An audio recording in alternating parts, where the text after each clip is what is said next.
சிவாய. ஓம் முருகா சரணம். அன்பார்ந்த இனிமை துதும்பும் கொங்கு நாட்டின் பேரையும் புகழையும் பறைசாற்றும் நம் கொங்கு சொந்தங்களே, பல மைல்கள் பல நாடுகளுக்கு அப்பாற்பட்டு வணிக ரீதியிலாயோ அல்லது தொழில் நிமித்தமாகவோ வேலை நிமித்தமாகவோ எங்கு இருந்தாலும் பல கண்டங்களில் 47 நாடுகளில் இருக்கும் நமது சொந்தங்கள் இன்று அனைவரையும் பார்க்க வேண்டும் என்று ஓடோடி வந்திருக்கும் இந்த தருணத்தை மகிழ்ச்சியாக KBN global Kongu business network, KBN association Tamil Nadu, சிக்பா மலேசியா மற்றும் கேபிஎன் ஆஸ்திரேலியாவும் கேபிஎன் அமெரிக்காவும் இணைந்து நடத்தும் இந்த 100வது காணொளி தொகுப்பிற்கு உங்கள் அனைவரையும் வருக வருக என்று வரவேற்பது உங்களது வழக்கறிஞர் ராஜசேகரன், திருப்பூரிலிருந்து. சொந்தங்களே, ஒவ்வொரு காணொளியும் நமக்கு ஒரு புதிய உத்வேகத்தை கொடுக்கும். ஏனென்றால் அந்த காணொளி தொகுப்பிற்கு வருகை தரும் நமது கொங்கு மண்ணிற்கு பெருமை சேர்க்கும் தவ புதல்வர்கள், கொங்கு மண்ணின் பறைசாற்றும் புதிய பாரதி கண்ட புதுமை பெண்ணாக உருவெடுக்கும் மிக ஆற்றல் வாய்ந்த பெண்கள் போல பல காணொளிகளில் நமக்கு புதிய உத்வேகத்தை கொடுக்கின்ற அந்த ஒரு சூழ்நிலையில் இன்று நாம் 100வது காணொளியை நமது 8வது வருடத்தின் தொடக்கத்தில் எடுத்து வைத்துள்ளோம் என்பதே எங்களுக்கு மிகப்பெரிய பெருமையான ஒரு விஷயம்.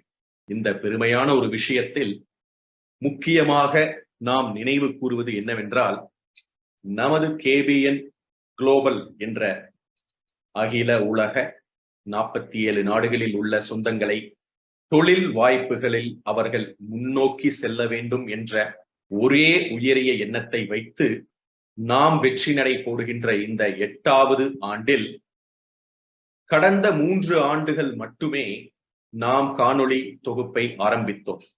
அந்த காணொளி தொகுப்பானது எவ்வாறு ஆரம்பிக்கப்பட்டது என்பதை ஒரு நிமிடத்தில் உங்களுக்கு நான் சொல்ல விளைகின்றேன். கோவிட் பெருந்தொற்று காலத்தில் மார்ச் மாதத்தில் உலகமே அடங்கி ஒடுங்கி இருண்ட உலகமாக மாறி எந்த ஒரு போக்குவரத்தோ தொழில்களோ இல்லாத ஒரு சூழ்நிலையில் மக்கள் அனைவரும் அடுத்தது என்ன செய்வது, தொழிலை எப்படி பெருக்கிக் கொள்வது, இந்த 2-3 கால ஊரடங்கு உத்தரவின் போது நாம் வாழ்வோமா அல்லது நிலைத்து நிற்போமா, நமது தொழில் ஓங்குமா என்ற எண்ணத்தில் இருந்த பொழுது நமது பெரியவர்களின் ஆசியுடன், நமது குல குருக்களின் ஆசியுடன், நமது தெய்வங்களின் துணையுடன் இந்த கேபிஎன் குழுமத்தின் வெற்றி பயணமாம் இந்த ஜூம் காணொளி இனிதே அமைய பெற்றது. அதை நீங்கள் இந்த காணொளி தொகுப்பிற்கு வரும் முன்னர் இந்த 100 காணொளிகள் எப்பொழுது, என்று, எந்த தேதியில், எந்த சிறப்பு அழைப்பாளர்களை கொண்டு ஆரம்பிக்கப்பட்டது என்பதை எல்லாம் பார்த்திருப்பீர்கள். அவ்வாறு ஆரம்பிக்கப்பட்ட பயணம் 3 வருடங்களாக வெற்றி நடை போட்டு இன்று 100வது காணொளி தொகுப்பிற்கு நாம் நுழைந்துள்ளோம். இந்த 100வது காணொளி தொகுப்பில் 100 என்ற எண்ணிற்கு மிகப்பெரிய ஒரு மவுசு இருக்கின்றது. அந்த 100ற்கு பொருத்தமான ஒரு சிறப்பு அழைப்பாளரை அழைக்க வேண்டும் என்ற எண்ணத்தில் நமது கேபிஎன் குழுமத்தில் உள்ள எக்ஸிகியூட்டிவ் கமிட்டி மெம்பர்கள் அலைசி ஆராய்ந்த பொழுது நமக்கு இன்றியமையாத ஒரு சிறப்பு விருந்தினரை அழைக்க வேண்டும் என்ற எண்ணம் வந்தது. அதாவது கொங்கு மண்ணிற்கு பெருமை சேர்க்கும் நமது கொங்கு குல திருமகன் மகாலிங்க கவுண்டர், பொள்ளாச்சி மகாலிங்க கவுண்டர் என்று அன்பாக அனைவராலும் அழைக்கப்படும் அவருடைய தவ புதல்வன், முதல் புதல்வனை அழைக்க வேண்டும் என்ற எண்ணம் மேலோங்கி அவ்வாறு அவரை அணுகிய பொழுது இன்முகத்துடன் நமது கேபிஎன் குழுமத்தின் இந்த காணொளி தொகுப்பிற்காக நம்முடன் இணைந்திருக்க, நம் கேபிஎன் குழுமத்தின் அழைப்பை ஏற்று இங்கு வந்திருக்கும் நமது சிறப்பு விருந்தினர் டாக்டர் மாணிக்கம் மகாலிங்கம் ஐயா அவர்களை இந்த 100வது காணொளி தொகுப்பின் சார்பில் நமது சொந்தங்களின் சார்பில் வருக வருக வருக என்று உளமாற வரவேற்கின்றோம். வணக்கம் சொந்தங்களே, நான் ஏற்கனவே கூறியது போல ஒவ்வொரு காணொளி தொகுப்பும் நமக்கு முத்தாய்ப்பான ஒரு விருந்து என்றுதான் சொல்ல வேண்டும். ஏனென்றால் ஒவ்வொரு காணொளி தொகுப்பிலும் இணைந்துள்ள நமது சொந்தங்கள் அடைந்த வளர்ச்சி மற்றும் அவர்களுக்குள் ஏற்படுத்தி கொண்ட அந்த தொழில் ஒப்பந்தங்கள், அவர்களுடைய தொழில் வெற்றி பாதை போன்ற பல விஷயங்களை நான் பட்டியலிட்டால் இந்த காணொளி தொகுப்பு 100வது காணொளி தொகுப்பில் நானே அனைத்து நேரங்களையும் எடுத்துக்கொள்ள வேண்டியதாக இருக்கும். அதற்காக என்றே தனியாக ஒரு வெற்றி காணொளியை நாம் கண்டிப்பாக கொண்டு சேர்க்க வேண்டிய ஒரு சூழலுக்கும் தள்ளப்படுவோம். அவ்வாறு இதை உணர்ந்த நமது சொந்தங்கள் இந்த KBN, அதாவது கொங்கு பிசினஸ் நெட்வொர்க் என்ற இந்த ஒரு சங்கத்தின் முக்கியமான நோக்கம் என்ன என்பது converting your trust into business, அதாவது பணத்தை வைத்து முதலீடை ஏற்படுத்தி அதன் மூலம் வெற்றி பெற்றவர்களை பார்த்திருப்போம். அவ்வாறு பணத்தை வைத்து முதலீடை ஏற்படுத்தியிருந்து தொழிலில் முதலீடை எடுத்து வைத்தாலும் நம்மை நம்பி யாராவது ஒருவர் தொழில் வாய்ப்பை கொடுக்க வேண்டும் அல்லவா? அந்த தொழில் வாய்ப்பை தக்க நேரத்தில் நிலைநிறுத்தி கொண்டு மேலும் மேலும் வெற்றி பெற வேண்டும் என்ற எண்ணத்தில் இருப்பவர்களுக்கு உறுதுணையாக யாராவது ஒருத்தர் ஊன்றுகோலாக இருக்க வேண்டும் அல்லவா?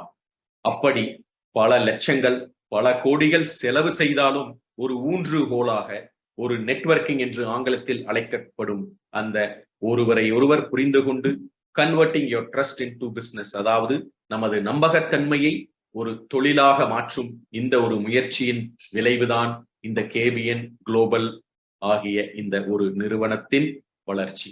அவ்வாறு நாம் ஒன்றுபட்டால் எதையும் வெல்லலாம் என்ற ஒரு தாரக மந்திரத்தை கையில் எடுத்துக்கொண்டு அனைவரும் எவ்வித கருத்து வேறுபாடு இருந்தாலும் அந்த கருத்து வேறுபாடுகளை களைந்துவிட்டு எவ்வித அரசியலுக்கும் உட்படாமல், அனைத்து அரசியலிலும் அனைத்து சொந்தங்கள் இருந்தாலும் அதை இங்கே கொண்டு வராமல் தொழிலை மட்டுமே நாம் முன்னிறுத்தி வெற்றி வாகை சூட வேண்டும் என்ற ஒரு உயரிய எண்ணத்தில் அரசியல் சாரா தொழில் அமைப்பாக உருவெடுத்ததுதான் இந்த KBN என்ற 3 மந்திர எழுத்துக்கள்.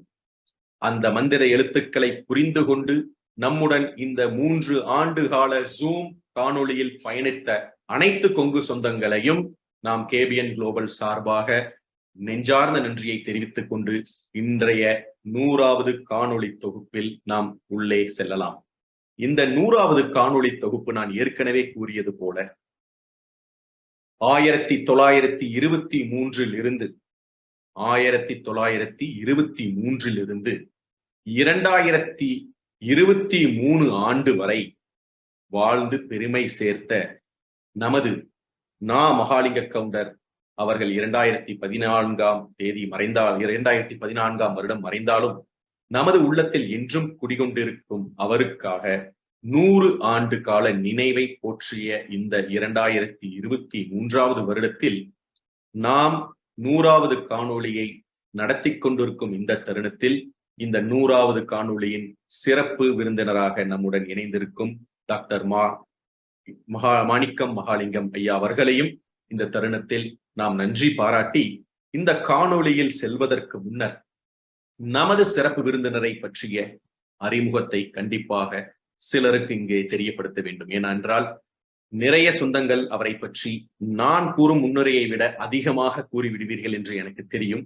இருந்தாலும் சிலருக்கு அவரை பற்றிய ஒரு புரிதலும், அவரை பற்றி அவர் வாழ்வில் ஏற்படுத்திய நிறைய மாற்றங்கள், அவர் அடைந்துள்ள வெற்றிகள் மற்றும் அவரை பற்றிய ஒரு சிறிய முன்னரை கூறுவது நம் கடமை என்று கருதி திரு மாணிக்கம் மகாலிங்கம் ஐயா அவர்கள், டாக்டர் மகாலிங்கம் என்று அனைவராலும் அழைக்கப்படும், அன்பால் அனைவரையும் இருக்கும் பொள்ளாச்சி மகாலிங்க கவுண்டரின் மூத்த மகன். அவர் மிகப்பெரிய ஒரு தொழிலதிபர். மெட்ராஸ் பல்கலைக்கழகத்தில் MSc பட்டப்படிப்பை மேற்படி முடித்து பிறகு மிஷிகன் பல்கலைக்கழகம் அமெரிக்காவில் அவருடைய MBA படிப்பை முடித்தார். தனது தந்தையுடன் சேர்ந்து குடும்ப தொழிலில் இணைந்த அவர் தொழில் குழுமத்தின் வளர்ச்சிக்காக அதன் விரிவாக்கம் மற்றும் முக்கிய பணிகளில் திறன்பட செயல்படுத்தி வெற்றி நடை போடும் இந்த தொழிலில் முக்கிய பங்காளர். இன்று சக்தி சுகர்ஸ் லிமிடெட் நாட்டின் முக்கிய சர்க்கரை உற்பத்தி நிறுவனமாக திகழ்ந்து கொண்டிருக்கின்றது. தமிழ்நாட்டில் ஈரோடு மாவட்டத்தில் உள்ள சக்தி நகர் மற்றும் பூந்துரை, தமிழ்நாட்டின் சிவகங்கை மாவட்டத்தில் ஜோதி நகர் மற்றும் ஒரிசா மாநிலத்தில் தேன்கனி ஆகிய இடங்களில் 4 தொழில்களை வெற்றிகரமாக நிறுவி நடத்தி வரும் ஒரு மிகப்பெரிய நிறுவனம். 4 ஆலைகளின் மொத்த அரைக்கும் திறன் நாளொன்றுக்கு 19,000 மெட்ரிக் டன் ஆகும். இந்த 19,000 மெட்ரிக் டன் என்ற பிரமிப்பு மிகப்பெரிய ஒரு வளர்ச்சியை கொடுத்த இந்த நிறுவனத்தின் பங்கு ஆகிய ஒருங்கிணைந்த சர்க்கரை வளாகங்கள் 100 மெகாவாட் இணை உருவாக்கப்பட்டுள்ள மின்சாரம் மற்றும் ஆல்கஹால் மற்றும் எத்தனால் ஆகியவற்றை உற்பத்தி செய்யும் நிறுவனமாக வளர்ந்து அதனுடைய வெற்றி கொங்கு மண்ணில் மற்றும் கொங்கு மண்ணில் இருந்து பிற மாநிலங்களில் வெற்றி கொடி நாட்டியுள்ளது. தமிழகத்தின் பொள்ளாச்சி அருகே நாளொன்றுக்கு 300 டன் கொள்ளளவு கொண்ட நவீன சோயா பதப்படுத்தும் ஆலையையும் வெற்றிகரமாக உருவாக்கி பின்பு 1996 ஆண்டு சர்க்கரை தொழிலில் இயந்திர அறுவடை முறையை அறிமுகப்படுத்திய பெருமைக்குரிய நிறுவனம். தமிழ்நாட்டின் ஈரோடு அருகே பள்ளக்கவுண்டன் பாளையத்தில் ஆண்டுக்கு 75,000 டன் திறன் கொண்ட உலக தரம் வாய்ந்த பவுண்டரியை உருவாக்கிய பெருமை அவருக்கு உண்டு. தொழில் வாய்ப்புகள் மற்றும் உன்னதமான இந்த கொங்கு மண்ணின் வளர்ச்சிக்கு மிகவும் உறுதுணையாக இருந்த இந்த தொழில் நிறுவனம் வளர இன்றைய சிறப்பு விருந்தினரின் பங்கு அளப்பரியது.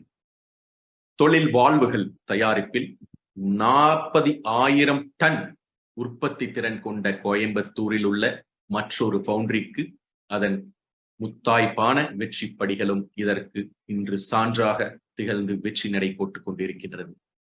ஜவுளித்துறை, நிதித்துறை, தகவல் தொழில்நுட்பம், போக்குவரத்து, வாகன விற்பனை போன்ற பல்வேறு நிறுவனங்களின் தலைவராக இன்று வெற்றி வாகை சூடிக்கொண்டிருக்கும் நமது சிறப்பு விருந்தினர் துணைத் தலைவர் மற்றும் இயக்குநராக இன்னும் பல தொழில்களில் அவருடைய பங்களிப்பு மென்மேலும் வளர்ந்து கொண்டே இருக்கின்றது.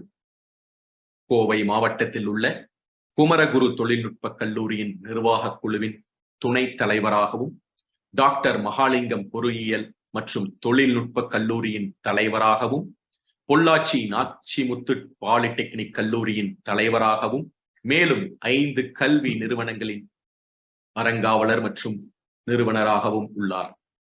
தொழில்நுட்ப நிறுவனங்களின் நல்ல கட்டமைப்பை மேம்படுத்தி இன்றைய சூழ்நிலையில் உள்ள போட்டியை சமாளிக்கும் வண்ணம் அவர்களுடைய குழந்தைகளை எவ்வாறு தொழில் ஆயத்த குழந்தைகளாக வெளிக்கொண்டு வருவது என்ற அந்த கல்லூரியின் பாங்கில் முக்கியமான முடிவெடுக்கும் இந்த அதிகாரத்தில் அவருடைய பங்களிப்பு மிக அளப்பரியது.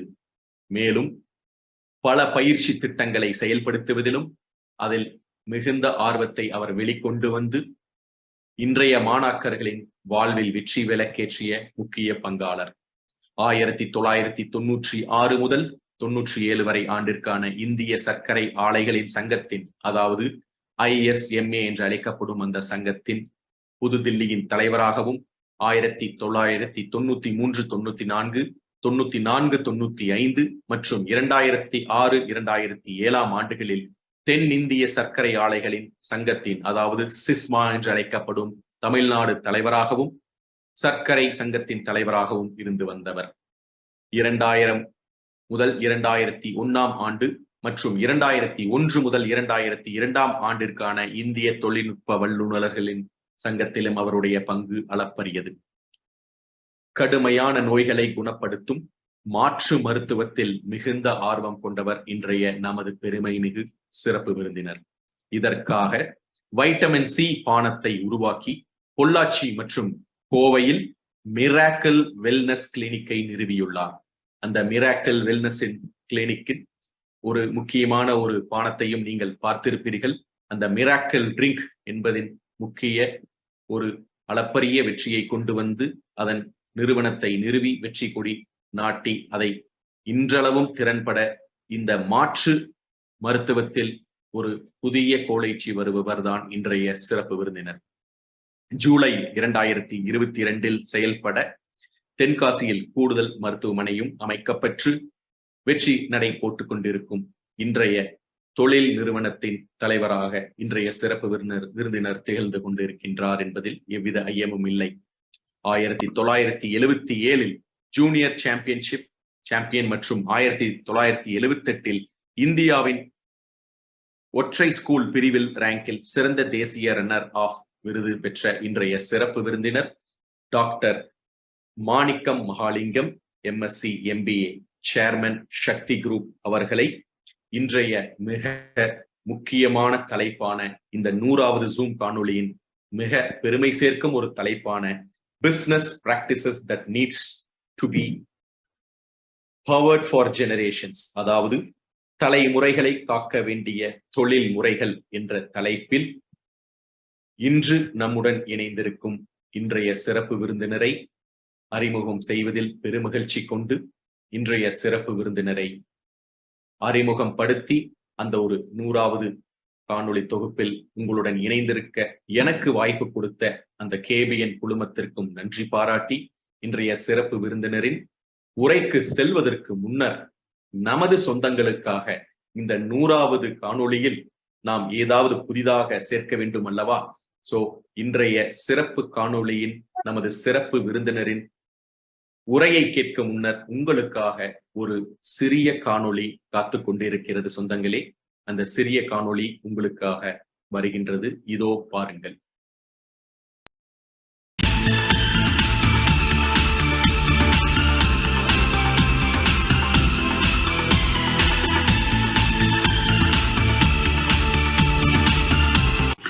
எனது அன்பு கொங்கு மக்கள் அனைவருக்கும் வணக்கம்.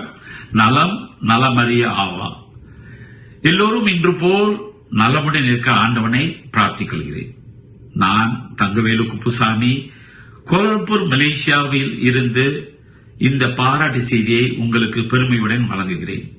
முதலில் KBN குளோபல் கொங்கு பிசினஸ் நெட்வொர்க்கு 100வது ஜூம் சந்திப்பை மிக பிரமாண்டமாக வழங்கியதற்கு மலேசியாவில் இருந்து SICBA Malaysia, south Indian Kongu business association சார்பில் எங்களது மனமார்ந்த வாழ்த்தும் நன்றியையும் தெரிவித்துக் கொள்கிறோம்.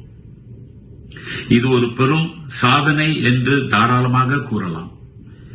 இந்த ஜூம் சந்திப்பினால் அனைத்து கொங்கு மக்களும் விழிப்புணர்ச்சியும் அறிவும் நன்மையும் பெற்று இருப்பார்கள் என்று நம்புகிறேன். KBN குளோபல் பொன்மொழி ஒன்றுபட்டால் எதையும் வெல்லலாம் போல் நாம் என்றும் ஒற்றுமையாக இருந்தால் இதுபோல் பல சாதனைகளை அடையலாம்.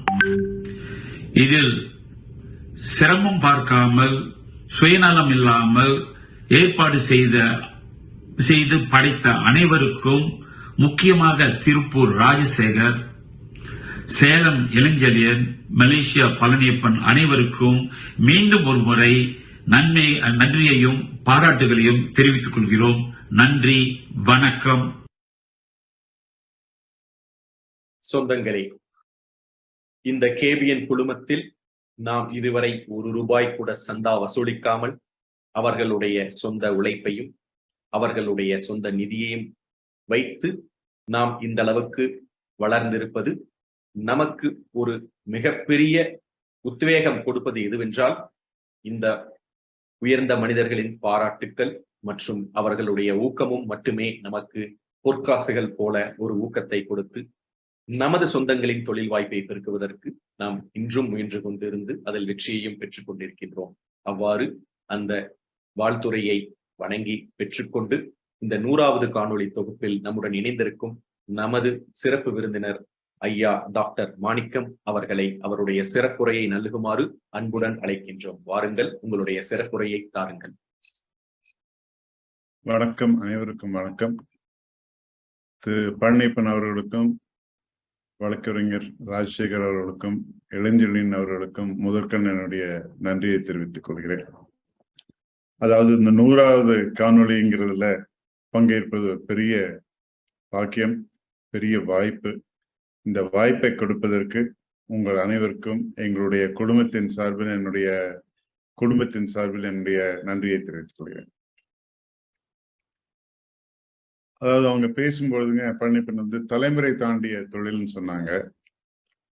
இப்போ தலைமுறையாக அவர் தொழில் வரும்போது எத்தனை தலைமுறை இருக்க முடியும் என்று ஒரு ஆராய்ச்சி நடத்துறாங்க. கார்னல் யூனிவர்சிட்டியில ஒரு ஆராய்ச்சி செய்துங்க. அதுல வந்து ஒரு 40% தொழில்கள் தான் 2ஆம் தலைமுறையில் நல்லா இருக்கு. 3ஆம் தலைமுறைக்கு போகும்பொழுது 3% தொழில்கள் நல்லா இருக்குன்னு சொல்லி அவர்கள் ஒரு பெரிய ரிசர்ச் பண்ணியிருந்தாங்க. ஆனா இப்பொழுது ஹார்வர்ட்ல இருந்து இன்னொரு ரிசர்ச் அதை மாறுபட்ட கருத்துல வந்திருக்கு. அதாவது நீங்க வந்து ப்ரொஃபஷனல் ஆர்கனைசேஷன் எடுத்துட்டா கூட நம்ம நாஸ்டாக் இல்லாட்டி அமெரிக்கன் ஸ்டாக் எக்ஸ்சேஞ்ச், இங்க இந்தியாவில் ஸ்டாக் எக்ஸ்சேஞ்ச் இருக்கிற நிறுவனங்கள் கூட அதிகமாக 20 வருடங்களுக்கு மேல் இருப்பதில்லை என்பது இன்னொரு கருத்து வந்திருக்கு.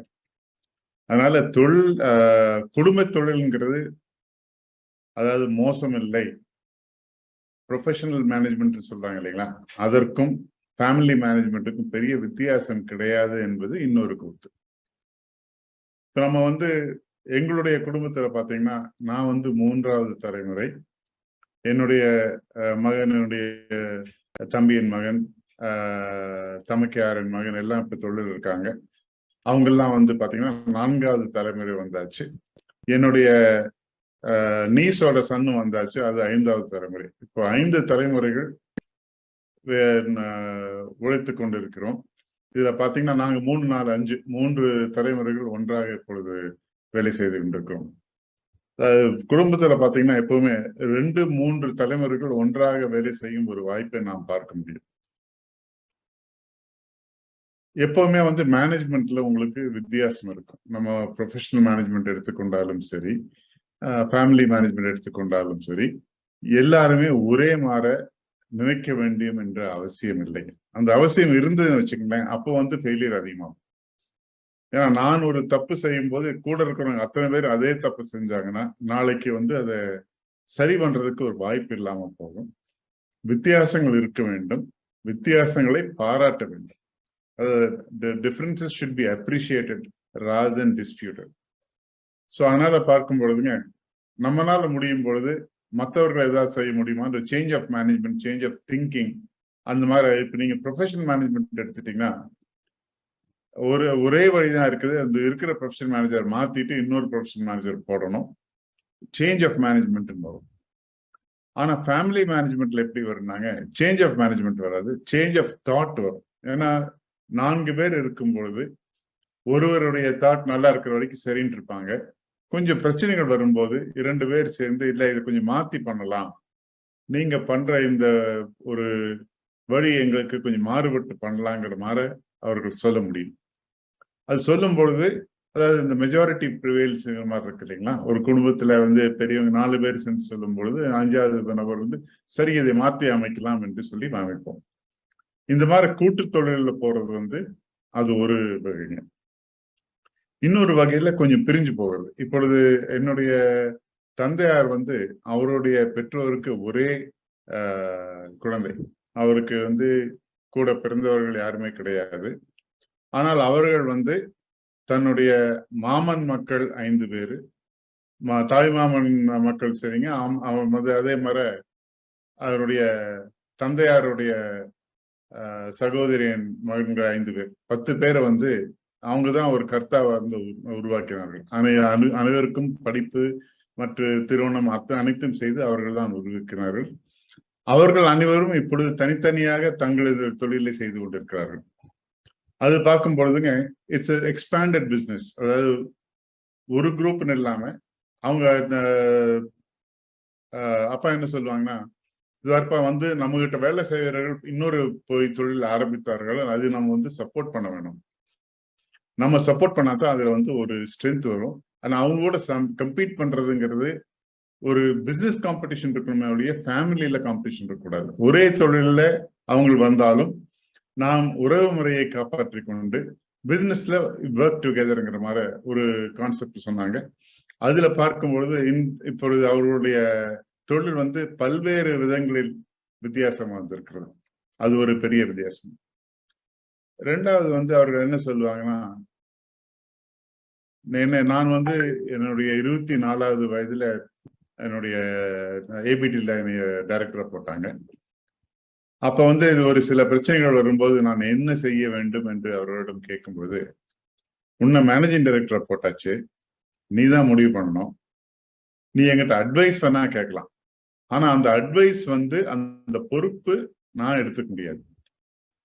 ஏன்னா நான் சொல்லிட்டேன்னு சொல்லி நீ முடிவு பண்ணனா, அது நீ உனக்கு வந்து அந்த முடிவு எடுக்கும் ஒரு தகுதி இல்லை என்று காண்பிக்கிறது. I can be an advisor to you, but the decision is yours. அது வந்து தப்போ சரியோ எதாக இருந்தாலும் அதனுடைய விளைவுகள் நீதான் பார்த்துக் கொள்ள வேண்டும். ஆனால் இந்த செய்யலாமா என்று கேள், எனக்கு தெரிந்த அறிவுரை நான் கூறுகிறேன். அது பார்த்தீங்கன்னா ஒரு பெரிய லெசன். ஏன்னா அந்த வயதுல வந்து உங்களுக்கு அவர்கள் சொல்லியிருக்கலாம், இப்படிதான் பண்ணணும் அப்படின்னு சொல்லியிருக்க முடியும். இதுதான் செய்ய வேண்டும், இந்த மாதிரி மாத்தி செய்யாதே என்று சொல்லியிருக்க முடியும். இருந்தாலும் நீ படித்து வந்திருக்கிறாய், உனக்கு வந்து சில யுக்திகள் தெரியும், நீ முடிவு செய்து நீயே அதை நீ ஆலோசித்து நீயே முடிவு செய் என்று சொன்னார்கள். அதை சொல்லும் பொழுது ஒரு ஒரு அபரீதமான தைரியம் வருகிறது. 2 இது வருதுங்க. ஒண்ணு சேஃப்டி நெட் இருக்கு.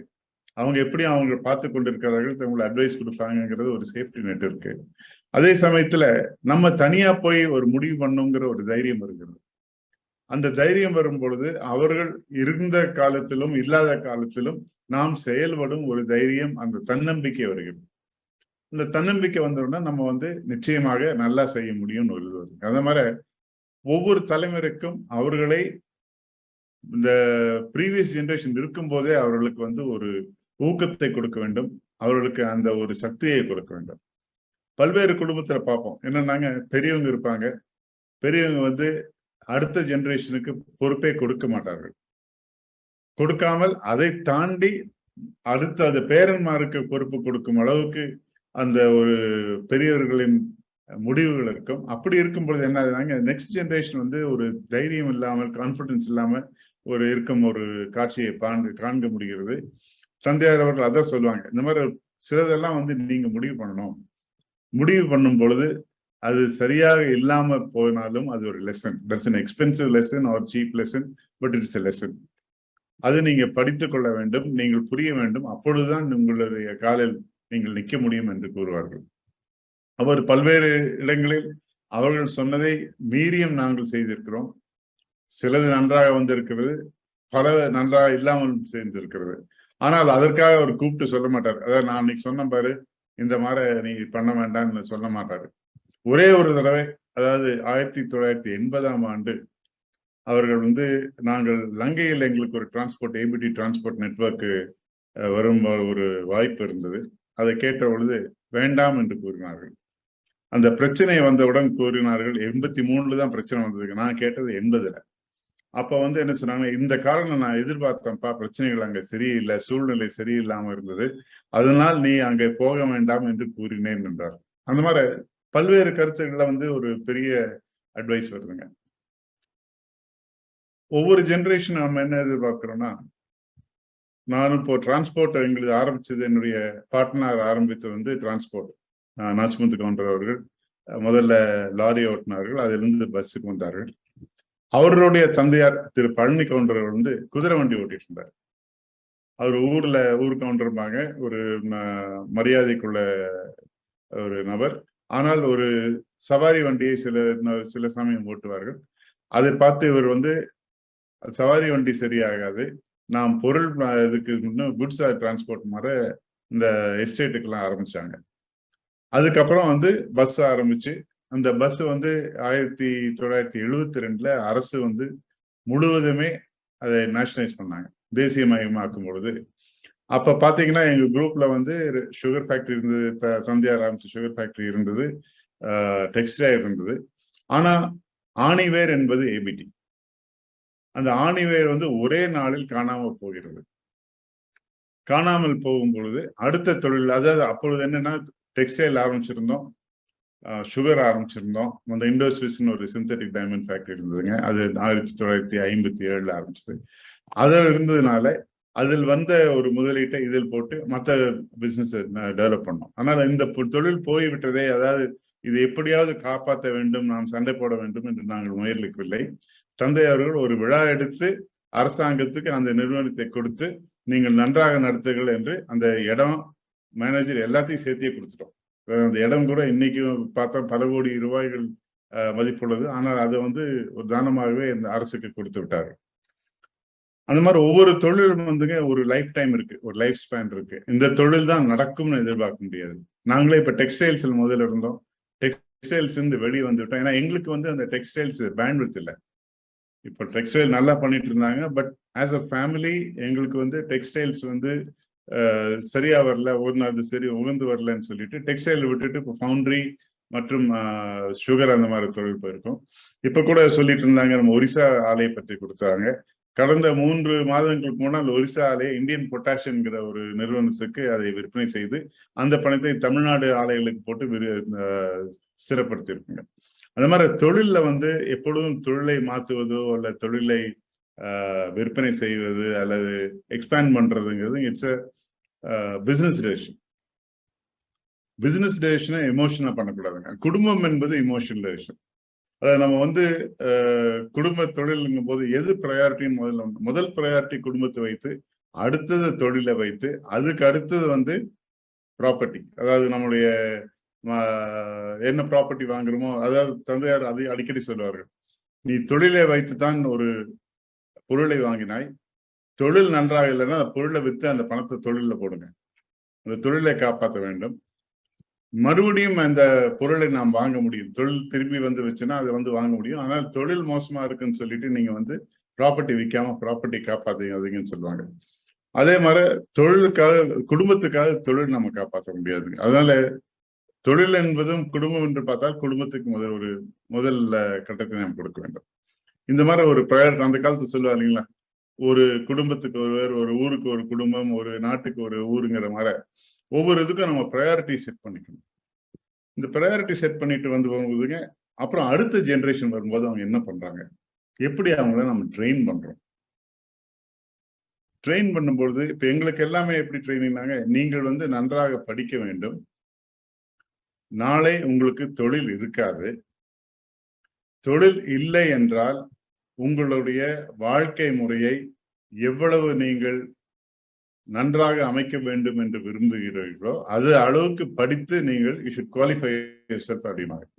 அதாவது நாங்க இதை டபுள் எட்ஜ் சோர்டுன்னு சொல்லுவாங்க. எப்படின்னா, நான் நல்லா படிச்சிருக்கணும், ஒரு 2 லட்சம் ரூபாய் இல்லை 4 லட்சம் ரூபாய் இல்லை 10 லட்சம் ரூபாய் சம்பளம் வாங்குற அளவுக்கு எனக்கு ஒரு திறமை இருக்க வேண்டும். அதாவது எங்களுடைய நிறுவனம் இல்லாமல் வெளியே சென்று இந்த சம்பளம் வாங்குறதுக்கு ஒரு திறமை இருக்க வேண்டும். அந்த சம்பளத்தை அளவுக்கு மேல் நான் செலவு செய்யக்கூடாது. என்னுடைய தொழிலாக இருந்தாலுமே எனக்கு எவ்வளவு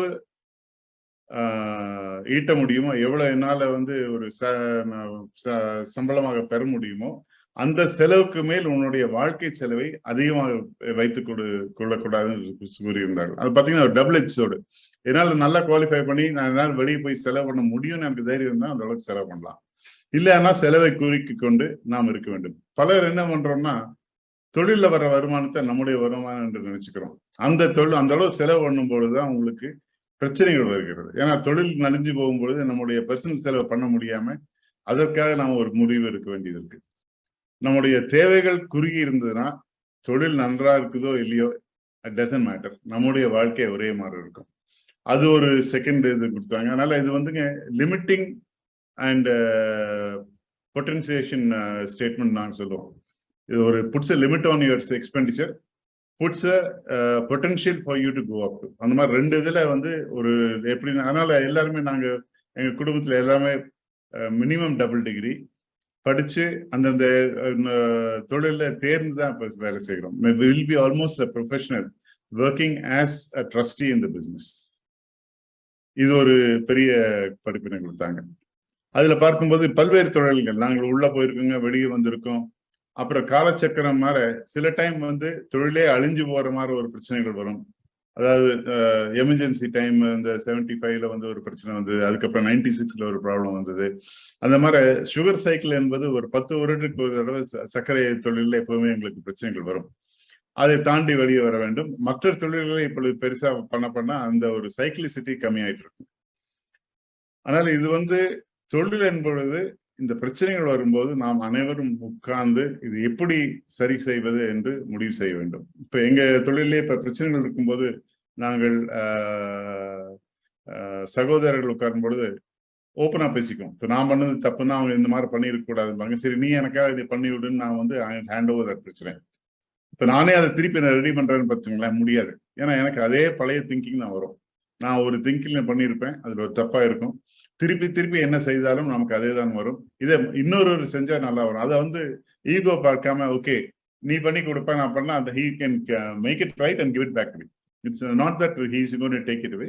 இட்ஸ் கொஸ்டினிங். அதே மாதிரி அவருக்கு ஒரு பிரச்சனை இருக்கும்பொழுது I can step in and help him out and come back. இந்த மாதிரி தான் நாங்கள் செயல்பட்டு கொண்டிருக்கிறோம். இப்படி பண்ணும்போது நிச்சயமாக ஒரு பெரிய வித்தியாசம் வருதுங்க. அதாவது self confidence and also team confidence. See, if I help somebody and somebody helps me, we build a confidence. அந்த மாதிரி இருக்கு. அப்ப இன்னொன்னு வந்துங்க, நம்ம யாராவது இப்ப வெளியே இருக்கிறவங்களுக்கு நிறைய நாங்கள் உதவி செய்யறோம்னு வச்சுக்கோங்களேன். ஆனா அவர்கள்ட்ட நமக்கு பிரச்சனையில இருந்து இருக்கும் பொழுது நம்ம உதவி வரும் என்று எதிர்பார்க்க கூடாது. ஏன்னா சில டைம் என்ன எதிர்பார்க்கிறோம்னா, நம்ம நிறைய பண்ணிருக்கிறோம், இவங்க வந்து ஏதாவது கேட்டா நம்மளுக்கு ஹெல்ப் பண்ணுவாங்கன்னு நம்ம எதிர்பார்ப்புகள் வரும். எங்களுடைய எக்ஸ்பீரியன்ஸ் இது வரைக்கும் அந்த மாதிரி எந்த இதுலயுமே உங்களுக்கு திருப்பி ஹெல்ப் வந்தது கிடையாது. அதனால நம்முடைய செல்ஃப் கான்ஃபிடன்ஸுங்கிறது நம்முடைய சுய நம்பிக்கை, நம்முடைய காலிலேயே நம்ம நிக்கணும். மற்றவங்களை எதிர்பார்த்து இவர்கள் நமக்கு வந்து ஹெல்ப் பண்ணுவாங்க, இந்த மாதிரி நமக்கு ஒரு அரசியல் கட்டத்திலேயோ இல்லை வேற ஏதோ தொழில் வந்து யாராவது நம்மளுக்கு ஹெல்ப் பண்ணுவாங்கன்ற எதிர்பார்ப்பு இல்லாமல் நீங்களே நிற்க வேண்டும். இப்ப கொங்கு பிசினஸ் நெட்வொர்க்கே சொல்றோம், இதுல வந்து நம்ம ஒரு ஹெல்ப் கேட்கும் போதுங்க, it should be a professional business request. It cannot be a request because I am a accountant. அந்த ரிக்வெஸ்ட் வந்து பிசினஸ் சென்ஸ் இருந்ததுன்னா தான் தைரியமா கேட்கலாம், உரிமையோட கேட்க முடியும். ஆனா பிசினஸ் சென்ஸ் இல்லைன்னு வச்சுக்கோங்க, நான் வந்து கேட்கும் பொழுது அவர்களுக்கு சொல்றதுக்கு இல்லை வேண்டாம் எனக்கு வந்து ரிஸ்கா இருக்குன்னு சொல்லும் பொழுது ஒரு மனஸ்தாபம் வரும். அதுலதான் சில பிரிவினைகள் வருகிறது. ஆனால் நம்ம வந்து எந்த ரிக்வெஸ்ட் இருந்தாலுமே it should be a professional business request. அந்த ரிக்வெஸ்ட் வரும்பொழுது நம்மளே பார்த்துக்கணும், இது நம்ம கேட்கும் பொழுது இது ஆகுமா, ஒரு பேங்க்ல கேட்டா ஆகுமா இல்லை இவங்க கிட்ட கேட்டா ஆகுமாங்கும் பொழுது அந்த ஒரு கிளியர் ஒரு இண்டிகேஷன் இருக்கணும். அது இருந்ததுன்னா நம்ம நிச்சயமாக நல்லா பண்ண முடியும். அதனால இதுதான் வந்து நான் ஃபேமிலி பிசினஸை பத்தி சொல்ல விரும்புறேங்க. சிலது இப்பொழுது வந்து எங்களுடைய தொழிலை பத்தி சிலது சொல்ல விரும்புகிறேன். அதாவது இப்ப வந்து தொழில் இருக்குங்க, கல்லூரிகள் இருக்கு. முதல்ல வந்து தந்தையார்கள் ஆரம்பிக்கும் பொழுது அது என்னுடைய பாட்டனார் அவர்களே என்ன சொன்னாங்கன்னா, ஏபிடியில் 175 பஸ் இருந்ததுங்க. அதுல 50 பஸ்ஸுகளை ஒரு சேரிட்டி ஏற்பாடு பண்ணி அந்த சேரிட்டிக்கு அவர் எழுதி வைத்தார் அவருடைய காலத்திலேயே. இந்த 50 பஸ்ஸில் வரும் வருமானம் கல்விக்காக செலவு செய்ய வேண்டும் என்று நாச்சிமுத்து இண்டஸ்ட்ரி அசோசியேஷன் ஒரு கம்பெனி, செக்ஷன் 8 கம்பெனி ஆரம்பிச்சிருந்தாங்க அந்த காலத்துல. அதற்கு ஒரு 50 பஸ்ஸுகள் தானமாக கொடுத்து அந்த பஸ்ல வருவான் தான் Nachimuthu polytechnic, doctor Mahalingam college of engineering, Vanavarar institute of agriculture, இது எல்லாமே அந்த ஒரு தானத்தில் வந்ததுதான். அந்த பஸ் நேஷனல்ஸ் ஆகி போயிடுச்சுங்க. பட் மற்ற தொழிலை வச்சு அதை சப்போர்ட் பண்ணும்பொழுது அதுல இருந்து டெவலப் பண்றோம். இப்பொழுது எங்களுக்கு பாத்தீங்கன்னா 28 கல்வி நிறுவனங்கள் இருக்குது, 28 தொழில் நிறுவனம் இருக்கு. ஒவ்வொரு தொழில் நிறுவனம் நாங்கள் நிறுவும் பொழுது நிச்சயமாக ஏதோ ஒரு கல்வி நிறுவனம் அல்லது ஒரு சேவை நிறுவனம் நாங்கள் ஆரம்பிப்போம். அது சப்போர்ட் பண்ற மாதிரி ஒவ்வொரு இடத்திலும் வருங்க. அதுல வந்து இப்ப எங்களுக்கு மனதுக்கு நிறைவு கொடுக்கறது என்னன்னா, தொழுநோய் ஒழிப்பு மையம்னு ஒண்ணு தந்தையார் அவர்கள் ஆரம்பிச்சிருந்தார்கள். 82ல வந்து அப்பொழுது அரசாங்கம் வந்து 35CCAன்னு 100% ரூரல் ஏரியால செலவு பண்ணா அதை நீங்கள் செலவு எழுதலாம் என்று ஒரு சலுகை கொடுத்தார்கள். அப்பொழுது வந்து விஎம்கே ஹாஸ்பிட்டல்னு சொல்லி விஎம் கைலாசம் கவுண்டர் வந்து அப்பா கூட நின்று சக்தி நகர் தொழிலை நிறுவ உதவி செய்தவர்கள். அவர்கள் பெயரில் அங்கு ஒரு மருத்துவமனை துவங்கி கூட வந்து தொழுநோய் ஒழிப்பு மையம் ஒன்று ஆரம்பிச்சாங்க. அது ஆரம்பிக்கும் பொழுது பாத்தீங்கன்னா ஈரோடு டிஸ்ட்ரிக்ட் வந்து உலகத்திலேயே அதிகமான நோயாளிகள் இருந்த இடமா இருந்தது. அதாவது இந்தியாவில தான் ஹையஸ்ட் கான்சென்ட்ரேஷன் ஆஃப் லெப்ரசிங்க. இந்தியாவில தமிழ்நாடு வாஸ் ஹையஸ்ட். தமிழ்நாடுல ஈரோடு டிஸ்ட்ரிக்ட் இதுதான் வந்து அதிகமான ஒவ்வொரு மக்களுக்கு எத்தனை பேர் இருப்பாங்கிற அளவுக்கு இருந்ததுங்க. அதாவது எந்த அளவுக்கு இருந்ததுன்னா, நம்ம வீரப்பன் இருந்தார் இல்லைங்களா, அவர் வீரப்பனுடைய லெப்டினன்ட் ஒருத்தர், அவருக்கு லெப்ரசி. அவர் ஒரு வில்லேஜுக்கும் உள்ள வந்து அங்க ஸ்ப்ரெட் பண்ணிட்டு போயிடுவாரு. அவரை ட்ரீட் பண்றதுக்கு நாங்க வந்து அவரை பிடிச்சி ஆல்மோஸ்ட் லைக் பிரிசனர் வச்சு ட்ரீட் பண்ணி அனுப்பிச்சோம். ஆனா அந்த டைம்ல வந்து போலீஸுக்கு சொல்ல முடியாது, இது பண்ண முடியாது, very careful. But we treated him and we cured him. அதுக்கப்புறம் அவர் வந்து அங்க இருந்த லெப்ரசி பேஷண்ட்ஸ் எல்லாம் பிடிச்சி எங்க ஹாஸ்பிட்டலுக்கு அனுப்பிச்சுங்க. We were able to clear the entire leprosy in a matter of 5 to 7 years. அந்த ஏரியால it became the lowest population density in India. So அந்த அளவுக்கு ஒரு மாறுதல் பண்ண முடிஞ்சது. அது ஒரு பெரிய நிறைவான ஒரு காரியம். இன்னொன்னு வந்து இப்ப 96ல நானும் என்னுடைய துணைவியாரும் ஒரு ஸ்கூல் ஆரம்பிச்சோங்க. School for the oral disable, அதாவது வாய் பேச முடியாத குழந்தைகள். அதாவது ஊமை என்று சொல்றது வந்துங்க, அவங்கனால வந்து பேச முடியாம இல்லை, ஆனா அவங்களுக்கு கேட்காது. காது கேட்காதனால ஒரே காரணத்தினால்தான் நம்மளால பேச முடியறது இல்லைங்க. அதாவது நம்ம நார்மலா பேசும்பொழுது, இப்ப நான் பேசும்பொழுது ஒரு வார்த்தையை தப்பா சொன்னேன்னா அது கேட்கறதுனால தான் நான் தப்பா சொன்னேன்னு தெரிஞ்சு கொள்றேன். அதை நான் சரி செய்யறேன். ஆனா அது கேட்கலன்னு வச்சுக்கேன், தப்பாவே பேசிட்டு இருப்பேன். அது வந்து அந்த ஹியரிங் எபிலிட்டி இல்லாததுனாலதான் அந்த குழந்தைகளுக்கு பேச முடியறது இல்லை. அதுக்கு வந்து Clarke school of the hearing இம்பேர்ட்னு சொல்லி பாஸ்டன்ல ஒரு ஸ்கூல் ஆரம்பிச்சிருந்தாங்க. அந்த ஸ்கூல் கிட்டத்தட்ட 100-120 வருஷத்துக்கு முன்னால அதோட ஃபர்ஸ்ட் ஹெட் மாஸ்டர் வந்து அலெக்சாண்டர் கிரஹாம் பெல்லுங்க. அவருடைய மனைவி வந்து பேசாத ஒரு அம்மா. அந்த அம்மாவுடைய ஹெல்ப் பண்றதுக்கு தான் அவர் ஹியரிங் எய்ட் ட்ரை பண்ணி தான் அந்த டெலிஃபோன் டிஸ்கவர் பண்ணாரு. அந்த ஸ்கூலோட டெக்னாலஜி வந்து எங்களுக்கு இதுல நாகர்கோவில்ல ஒருத்தர் கிறிஸ்டபர்னு சொல்லி கொடுத்தாரு. அதை வச்சு 96ல ஆரம்பிச்சோம். இது வரைக்கும் ஒரு கிட்டத்தட்ட ஒரு 200-300 குழந்தைகளுக்கு பேசும் வாய்ப்பை ஏற்பாடு செய்திருந்தோம். அதுல ஒரு பையன் வந்து இப்போ ரஞ்சித்னு சொல்லி 2 வருஷத்துக்கு முன்னால IAS பாஸ் பண்ணி இப்போ இதுல பாலக்காடுல சப் கலெக்டரா இருக்காருங்க. அந்த அளவுக்கு வந்து ஒரு நல்ல முன்னேற்றத்தை செய்யணும். இப்ப அந்த பையன் அம்மா சொல்றாங்க, இவன் பேசாம இருந்தா போதுங்க. இப்ப வந்து முதல்ல ஒரு வார்த்தை கூட பேசலன்னு சொன்ன பையன் வந்து இப்போ அவன் பேசாம இருந்தா போதுங்கிற அளவுக்கு பேசும் ஒரு நல்லா வந்திருக்கு. நீங்க இதுல யூடியூப்ல கூட ரஞ்சித் IASன்னு போட்டீங்கன்னா அந்த பையன் பேசுறதை நம்ம கேட்க முடியும். இதெல்லாம் வந்து மிக நமக்கு மனதுக்கு ஒரு நெகிழ்ச்சியோட கொடுக்கக்கூடிய ஒரு காரியங்க. அந்த தொழில் ஒண்ணு போயிட்டு இருக்கு. தொழிலுக்கு நம்ம ஹெல்ப் பண்றதுக்கு நிறைய பேர் இருக்காங்க. ஆனா இந்த மாதிரி காரியம் பண்ணும் பொழுது இது வந்து ஒரு யூனிக்கான ஒரு எக்ஸ்பீரியன்ஸ். இப்ப இதுலதான் இப்ப அவங்க சந்திரசேகர் அவர் சொன்னாங்க, இந்த மிரக்கல்னு சொல்லி ஒரு கிளினிக்கை பத்தி சொன்னாங்க. இது வந்து இந்த புற்றுநோயை ஒழிக்கிறதுக்காகவே நாங்க இப்ப தொடங்கி இருக்குங்க. 2002ல இருந்து நான் ரிசர்ச் பண்ணிட்டு இருந்தேன். இந்த கிளினிக் வந்து 2018ல ஆரம்பிச்சு இப்பொழுது வந்து பல்வேறு புற்றுநோய் நோயாளிகளை குணப்படுத்தி இருக்கிறோம். அதாவது அலோபதியில வந்து அவங்க புற்றுநோயை பத்தி சொல்வதற்கும் நாங்கள் புற்றுநோயை பத்தி சொல்வதற்கும் ஒரு பெரிய வித்தியாசமா இருக்குங்க. நாங்க வந்து இட்ஸ் அ மைட்டோகாண்ட்ரியல் டிசீஸ்ன்னு சொல்லி இந்த மைட்டோகாண்ட்ரியா லெவல்ல போய் ட்ரீட் பண்ணும்போது ஒரு பெரிய ரிவர்சல் வருது. அது வந்து இப்போ அவங்க பேரை சொல்ல விரும்பல, ஒரு நண்பர், அவருக்கு வந்து 71 வயதுல இதுங்க நம்ம பிளாடர் கேன்சர் இருந்தது. 6 மாதத்துக்கு மேல இருக்க மாட்டாருன்னு சொன்னது 2018 மார்ச்ல சொல்லியிருக்காங்க. நான் ஒரு ஏப்ரல்ல பார்த்தேன். We started treating him in April. By June he was fully cured. And இப்போ இன்னைக்கும் நல்லா இருக்காரு, ஒரு பிரச்சனையும் இல்லாம. ஒரு 6 வருஷம் ஆச்சுங்க. மிகவும் நல்ல ஒரு நார்மலா தான் இருக்காரு. இப்போ cancer free. Is been certified cancer free இன் 2018. இந்த வருஷம் ஒவ்வொரு வருஷமும் அவர் வந்து கிளீவ்லண்ட் கிளினிக்ல போய் செக் பண்ணிக்குவாரு. Is remaining cancer free, is absolutely free. So அந்த மாதிரி பல்வேறு மக்களுக்கு இந்த இது சேஞ்ச் பண்ண முடிஞ்சுதுங்க. அதுவும் வந்து இப்போ நாங்க வந்து ரிசர்ச் பண்ணிட்டு இருக்கோம். ஏன்னா இன்னும் 100% எங்களால ஒரு நோயாளி வந்து கியூர் பண்ண முடியும்னு எங்களால் சொல்ல முடியாது. ஆனா முயற்சி செய்து கொண்டிருக்கிறோம். இன்னும் கொஞ்ச நாள்ல வந்து ஒரு அளவுக்கு யாராவது வந்தா இது எப்படி நம்ம கியூர் பண்ண முடியும்னு சொல்றதுக்கு பார்த்துட்டு இருக்கோம். அங்க ஹார்ட், மற்ற அலர்ஜிக், நியூரலாஜிக்கல் டிசீஸ் எல்லாமே பார்த்துட்டு இருக்கோம். அதனால இதெல்லாம் வந்து அப்பார்ட் ஃப்ரம் இண்டஸ்ட்ரிங்க.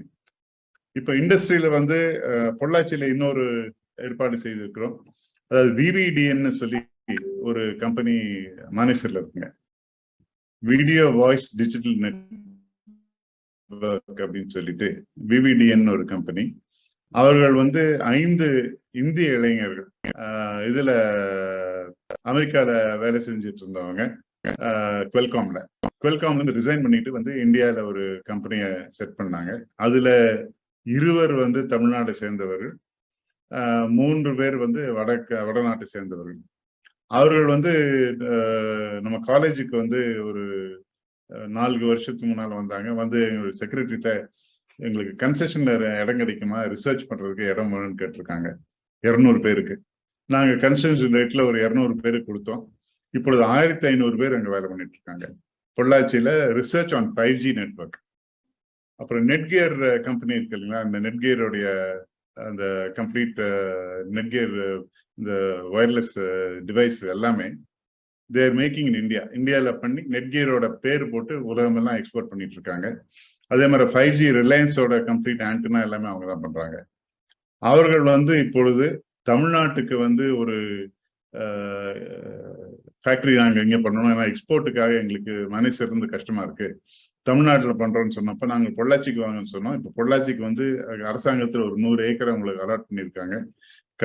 அடுத்த ஒரு 4-5 ஆண்டுகளுக்குள்ள ஒரு 10,000 கோடி இன்வெஸ்ட் பண்ணி ஒரு 10,000 பேருக்கு அங்கே வேலை பண்றதுக்கு ஏற்பாடு செய்து கொண்டிருக்கிறார்கள். இப்ப கூட நீங்க பார்த்துக்க முடியும், ஒரு பிரைம் மினிஸ்டர் ஆஃபீஸ்ல இருந்து ஒரு ரிலீஸ் வந்து இருந்தது.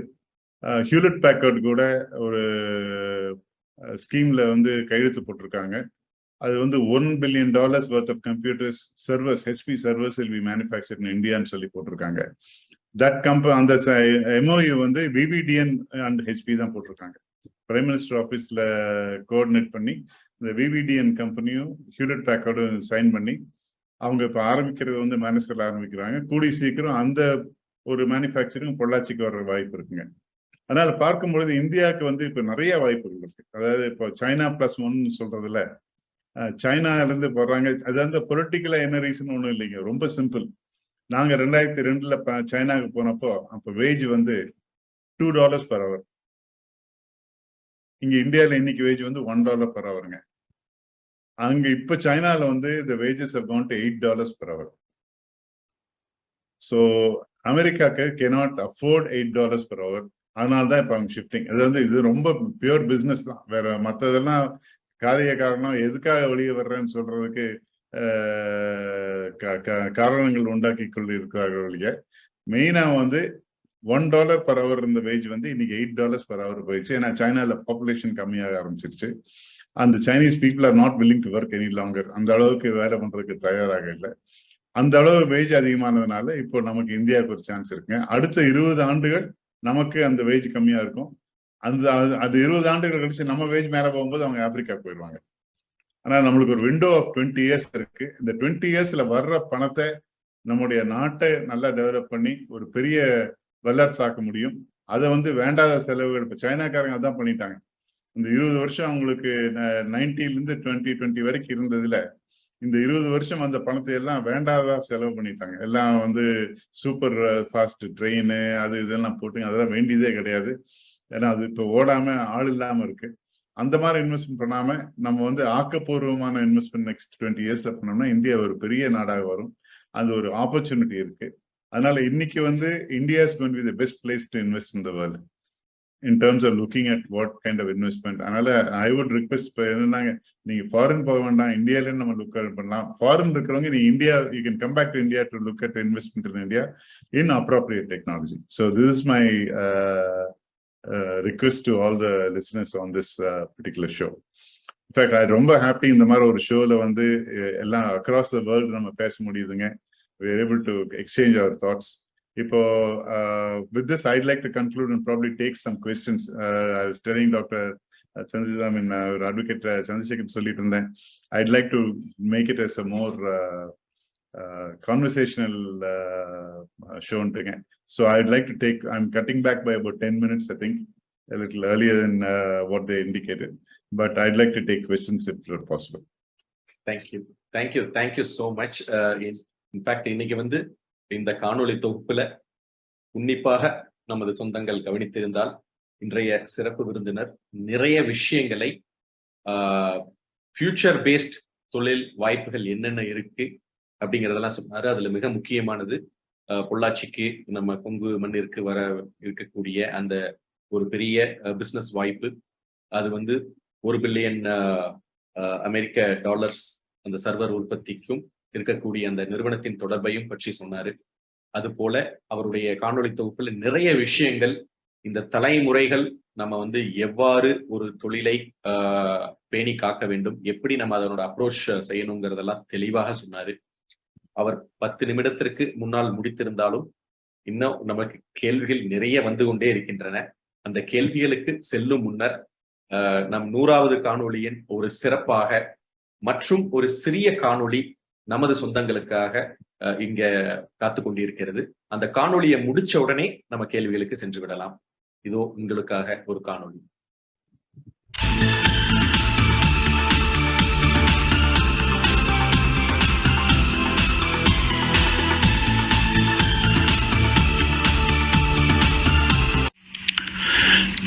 கேபிஎன் குழுமத்தின் இந்த 100வது நிகழ்விலே நான் வாழ்த்துவதிலே பெருமகிழ்ச்சி அடைகின்றேன்.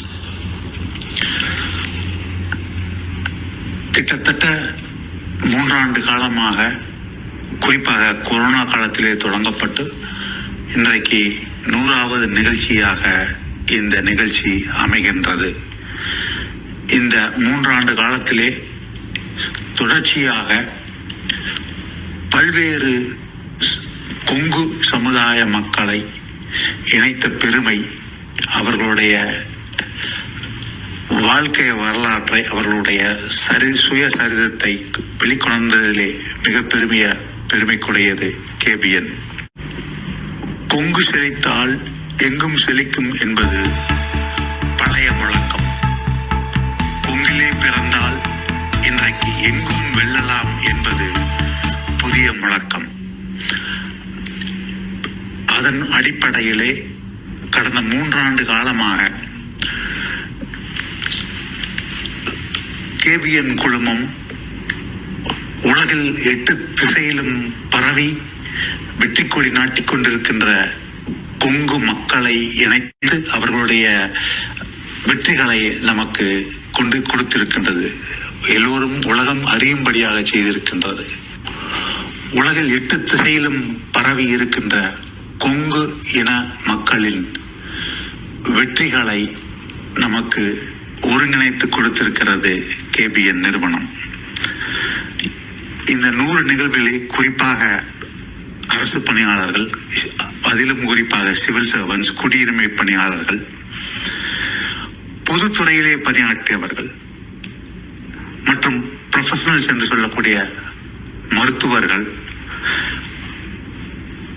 விஞ்ஞானிகள், வழக்குரைஞர்கள், பொறியாளர்கள் என்று பல்வேறு தரப்பட்ட மக்களையும் அவர்களுடைய வெற்றியையும் நமக்கு இதுவரை கொண்டு வந்திருக்கின்றார்கள். மேலும் தொழில்துறையிலே வெற்றி பெற்ற பிரபலங்களையும், விவசாயத்திலே, நமது அடிப்படை தொழிலான விவசாயத்திலே வெற்றி பெற்றவர்களையும், அவர்கள் சந்தித்த அனுபவங்கள், வெற்றிகள், அவர்கள் சந்தித்த எதிர்கொண்ட சவால்கள், அவர்களின் வாழ்வியல் முறைகளை உலகத்தில் அனைவரும் தெரிந்து கொள்ள வேண்டும் என்கின்ற பெரும் நோக்கோடு இதுவரை பல்வேறு நிகழ்வுகளை கேபிஎன் எடுத்திருக்கின்றது. இதன் மூலமாக அவர்கள் உலகம் 8 திக்கிலும் பரவியிருக்கின்ற கொங்கு மக்களை இணைக்கும் ஒரு உயர்ந்த பணியை அவர்கள் செவ்வனே செய்து கொண்டிருக்கின்றார்கள். எதிர்வரும் இளைய தலைமுறையினருக்கு இந்த வெற்றி செய்திகளும் அவர்கள் எதிர்கொள்ள வேண்டிய சவால்களும் ஒரு நல்ல பாடமாக அமையும். இது போன்ற ஒரு நல்ல ஒரு செயல்பாட்டை தொடர்ச்சியாக விடாமுயற்சியாக எடுத்துக்கொண்டு செயல்படுத்திக் கொண்டிருக்கின்ற KBN குழுமத்திற்கு என்னுடைய நல்வாழ்த்தை இந்த நேரத்திலே நான் பதிவு செய்ய கடமைப்பட்டுள்ளேன். 100 அல்ல, இவர்கள் இதுபோல 1000 நிகழ்வுகளுக்கு மேலாக உலகத்திலே பரவி இருக்கின்ற அனைவரையும் ஒன்றிணைக்க வேண்டும். அவர்களுடைய வெற்றிகளை, அவர்கள் எதிர்கொண்ட சவால்களை பதிவு செய்து நமக்கும் நமக்கு பின் வருகின்ற தலைமுறையினருக்கும் இது ஒரு பாடமாக, ஒரு நல்ல வழிகாட்டியாக இருக்க இவர்கள் செயல்பட்டு கொண்டிருக்கின்ற இந்த நல்ல நேரத்திலே அவர்களை வாழ்த்தி, இது போன்று 100 அல்ல 1000 அல்ல அதற்கு மேலும் நிகழ்வுகளை அவர்கள் நமக்கு வழங்க வேண்டும் என்று வேண்டி விரும்பி கேட்டுக்கொள்கிறேன். நன்றி, வணக்கம். சொந்தங்களே, ஐநா சபையிலிருந்து நமது இந்த 100வது காணொளி தொகுப்பிற்கு வாழ்த்துறை வழங்கிய ஐயா ராஜா ஆறுமுகம் அவர்களுக்கு இந்த நேரத்தில் KBN குழுமம் சார்பாக எங்களோட நன்றியை தெரிவித்துக் கொண்டு, நிறைய கேள்விகள் வந்த வண்ணம் உள்ளன. அவற்றை ஒருங்கிணைத்து முடிந்த அளவு அனைத்து கேள்விகளையும் நாம் இங்கு கேட்க எத்தனிக்கின்றோம். முதல் கேள்வி, சர்க்கரை ஆலை, நிதித்துறை, பேருந்து உற்பத்தி, பானங்கள், 4 சக்கர வாகன உற்பத்தி, காற்றாலைகள், சுற்றுலா பேருந்துகள், பால் உற்பத்தி, தேயிலை தோட்டம், ஜவுளித்துறை மற்றும் இப்பொழுது wellness clinic, miracle wellness clinic, இந்த பல வகையான டைவர்சிஃபைடு தொழில் வாய்ப்புகளை ஏற்படுத்தி இருக்கும் இந்த மிகப்பெரிய ஒரு வரலாற்று சிறப்பு மிக்க இந்த நிறுவனத்தில் எவ்வாறு நீங்கள் உங்களுடைய தொழிலை கட்டமைத்து அந்த கண்ட்ரோல் அப்படிங்கிற அந்த ஃபேக்டரை வெற்றிகரமாக கொண்டு செல்கின்றீர்கள்? அந்த கண்ட்ரோலிங் ஃபேக்டர் எவ்வாறு இருந்தால் ஒரு தொழில் நிறுவனம் நன்கு வளர்ச்சி அடைய முடியும், பல தலைமுறைகளுக்கு கொண்டு சேர்க்க முடியும்? அந்த கண்ட்ரோலிங் ஃபேக்டரை எப்படி வெற்றிகரமாக கையாளுவது அப்படிங்கிற கேள்வியை கேட்டிருக்காங்க. அதாவதுங்க, இந்த கண்ட்ரோலுங்கிற ஃபேக்டர் எங்கிட்ட இல்லவே இல்லை. அதாவது கண்ட்ரோல் இருந்துங்க, இப்போ இதுக்கு ஒரு சின்ன எக்ஸாம்பிள் சொல்ல விரும்புறேன். நம்ம கம்பெனிகள் எடுத்துக்கொண்டோம்னா ஒர்க்கர், சூப்பர்வைசருக்கு மேல manager, assistant manager, deputy manager, deputy general manager, அப்புறம் senior general manager, general manager, அப்புறம் வைஸ் பிரசிடென்ட்னு வச்சு எல்லாம் பண்றோம். அப்புறம் இதுல கண்ட்ரோல்னு சொல்லி போட்டு நம்ம ஒரு கோட்பாடு பண்ணி இதுல பண்ணணும்னு சொல்லி இது பண்ணிட்டு இருக்கோம். ஆனா உலகத்திலேயே ஒரு பெரிய ஆர்கனைசேஷன் 3 லெவல் தான் இருக்குங்க. லட்சக்கணக்கான மக்கள், கோடிக்கணக்கான மக்களை மேனேஜ் பண்றாங்க. அந்த இது ஆர்கனைசேஷன் அந்த கேத்தலிக் சர்ச். கேத்தலிக் சர்ச் பாத்தீங்கன்னா ஒரு பிரீஸ்ட் இருப்பாரு, அவர் பிரீஸ்டுக்கு மேல ஒரு பிஷப் இருப்பாரு, அந்த எல்லா பிஷப், அப்புறம் கார்டினல் ஒருத்தர் இருப்பாரு. இந்த போப்புங்கிறவரு கார்டினல்ல ஒருத்தர். ஆல் த கார்டினல்ஸ் செலக்ட் ஒரு போப்புங்க. பாத்தீங்கன்னா எந்த ஒரு இடத்துல இருந்தாலும், நீங்க வெனிசுவேலால இருந்தாலும் சரி, திருவனந்தபுரத்துல இருந்தாலும் சரி, ரஷ்யால இருந்தாலும் சரி, ஒரு பிரீஸ்ட தொட்டா அந்த போப்புக்கு உடனே இன்ஃபர்மேஷன் போய் அவர் எல்லா இடத்துலயும் பேசுவார். 3 லெவல் தான்: பிரீஸ்ட், பிஷப், கார்டினல், போப். ஆனா அந்த பிரீஸ்ட் நான் ப்ரமோட் ஆகணும்னு வேலையே பண்ணல. அவருக்கு ஒரு மோட்டிவேஷன், இன்னர் மோட்டிவேஷன் இருக்கு, நான் சர்வ் பண்ணுங்கிற ஒரு மோட்டிவேஷன் இருக்கு. அவங்களுக்கு இருக்கிற புக்கு ஒரே புக்கு தான், இந்த பைபிள் ஒண்ணுதான். கோட்பாடுன்னு பாத்தீங்கன்னா ரொம்ப சிம்பிள். இது மோட்டிவேஷன். அதாவது இந்த கண்ட்ரோலுங்கிறது எப்படின்னா, மோட்டிவேஷன் இல்லாத ஆளுகளுக்கு தான் கண்ட்ரோல் வேணும். நீங்க மோட்டிவேஷன் நல்லா பண்ணிட்டோம்னு வச்சுக்கோங்களேன், you don't need control. You need some checks and balances. Yes, நாங்க அதை கண்ட்ரோல் இல்லைன்னு சொல்லலைங்க, கண்ட்ரோல் இருக்கு. பட் மெயின் இது நம்ம ஒர்க்கர்ஸை மோட்டிவேட் பண்ணணும். மோட்டிவேட் பண்ணிட்டு, what is the role of the organisation, what is the role of the குரூப்னு சொல்லி ஒரு பேசிக் ப்ரெமிஸ் வச்சுட்டீங்கன்னா, அந்த பேசிக் ப்ரெமிஸ் இருக்கிற வரைக்கும் வில் பி ஓகே. ஆனா அந்த இது இப்போ அதே மாதிரிதான் பல்வேறு தொழில் பத்தி சொல்றாங்க. ஒவ்வொருத்தர் நினைக்கிறது நம்ம ஆரம்பிக்கிறோம். இப்போ எனக்கு ஹெல்த் பிடிச்சிருக்கா, நான் இப்போ ஹெல்த் ஆரம்பிச்சுட்டு இருக்கேன். என்னுடைய சகோதரர்களுக்கு இது பிடிக்க வேண்டிய அவசியம் இல்லை, அவங்க வேற ஏதாச்சும் பண்ணலாம். பட் அதற்காக நான் இது பண்ணக்கூடாதுன்னு அவங்க சொல்ல போறது இல்லை, அவங்க பண்றது நான் வேண்டாம்னு சொல்ல போறது. It is motivation. மோட்டிவேஷன் போது நம்ம பர்சனல் இன்ட்ரெஸ்ட்டுங்க, இன்வால்வ்மெண்ட், எவ்வளவுக்கு எவ்வளவு நம்மளுடைய ஆர்வம் இருக்கிறதோ அக்கறை இருக்கிறதோ அந்த தொழிலை நம்ம சிரத்தையா பண்ணுவோம். அதனால எல்லா ஆர்கனைசேஷன்லயும் வந்து மெக்கானிக்கலா இல்லாம நம்ம வந்து அந்த ஆர்கனைசேஷன் ஸ்பிரிட்டை வந்து பண்ணோம்னா ஒரு 99% ஆஃப் த பீப்புள் வந்து தப்பு பண்ண மாட்டாங்க. 1% பண்றவங்கள நம்ம களை எடுக்கணும். அந்த களை எடுத்துட்டீங்கன்னா உங்களுக்கு பிரச்சனை வராது. களை எடுக்காம இந்த தப்பு பண்றவன் வந்து எப்பவுமே நானே தப்பு பண்ணேன்னா 4 பேருக்கு தெரியும். நான் மட்டும் நினைச்சிட்டு இருப்பேன் நான் தப்பு பண்றது யாருக்கும் தெரியாதுன்னு. தப்பு பண்ணும்போது நம்ம வந்து அந்த மோட்டிவேஷன் இருக்குன்னா கடகடன்னு இன்ஃபர்மேஷன் வந்துருங்க. ஈவன் பிஃபோர் சிஸ்டம் பிடிக்கிறத விட ஆள் பிடிச்சிருவாங்க. ஸோ அதனால மோட்டிவேஷன் அண்ட் எத்திக்கல் எஜுகேஷன் இது இருந்தனாலே உங்களுக்கு கண்ட்ரோல் பண்றது ஆட்டோமேட்டிக்கா வந்துடும். ஓகே, மிக தெளிவான ஒரு விளக்கம் கொடுத்திருக்கீங்க. அடுத்ததாக மிக முக்கியமான ஒரு கேள்வி வந்து இந்த கேள்வியை சார்ந்து கிட்டத்தட்ட ஒரு 7 to 8 சொந்தங்கள் வந்து வெவ்வேறு கோணத்துல அவங்களுடைய அப்ரோச் இந்த கேள்வியை கேட்டிருக்காங்க. அதாவது மிராக்கிள் வெல்னஸ் கிளினிக். அதுல வந்து ஒரு சில கேள்விகள் ஒய் ஓவர் அலோபதியை தாண்டி எதற்காக இந்த ஒரு டைவர்சிபிகேஷன், அதையே இன்னொரு கேள்வியா எதற்காக இந்த புது முயற்சி இந்த செக்மெண்ட்ல, அது இன்னொரு கேள்வியா கேன்சர் அப்படிங்கிறது ஒரு நான் கியூரபிள் டிசீஸ், அது வந்தா உலகமே போயிடும் அப்படிங்கிற ஒரு இதையெல்லாம் எதிர்த்து நீங்க இந்த முயற்சி எடுத்திருக்கிறதற்கு ஏதாவது முக்கிய காரணங்கள் இருக்கிறதா அப்படிங்கிற இந்த கேள்விகளை தாண்டி இந்த புது டைவர்சிபிகேஷன் ஃபீல்டுல நம்ம அடியெடுத்து வைக்கும் பொழுது நாம் கவனிக்க வேண்டிய விஷயங்கள் என்ன, அதை எப்படி பகுத்து ஆராய்ந்து நம்ம முயற்சி எடுக்கணும் அப்படிங்கிற இந்த மிராக்கிள் வெல்னஸ் கிளினிக் சார்ந்த இந்த கேள்விகள் கேட்டிருக்காங்க. அதாவது நானும் அலோபதி ரொம்ப நல்லா இருக்குன்னு தான் நினைச்சிட்டு இருந்தேன். 2002 என்னுடைய இவங்க மதர்ன்லா வந்து ஷீ சஃபர் ஃப்ரம் கேன்சர். அப்போ வந்து பெஸ்ட் டாக்டர்ஸ் போய் பார்த்தோம். பெஸ்ட் டாக்டர்ஸ் பார்த்து we couldn't cure 6 months she didn't last before தட்ங்க. ஆனா அப்பொழுது பார்க்கும்பொழுது ஒரு பெரிய வித்தியாசம் எனக்கு தெரிஞ்சது. ஏன்னா எனக்கு வந்து என்னோட பேக்ரவுண்டு ஃபவுண்டரினா இன்ஜினியரிங் இண்டஸ்ட்ரியில் இருக்கும். இப்போ இன்ஜினியரிங் இண்டஸ்ட்ரியில் நான் ஒரு காம்பனன்ட் கொடுக்குறேன்னு வச்சுக்கோங்களேன், ஜெனரல் மோட்டர்ஸ் கொடுக்குறேன், ஃபோர்டு கொடுக்குறேன், ஃபோக்ஸ்வேகன் கொடுக்குறேன், மாருதி கொடுக்குறேன். நாங்கள் வந்து ஒரு மாசத்துக்கு வந்து 10 லட்சம் காம்பனன்ட் பண்ணிட்டு இருக்கோம்.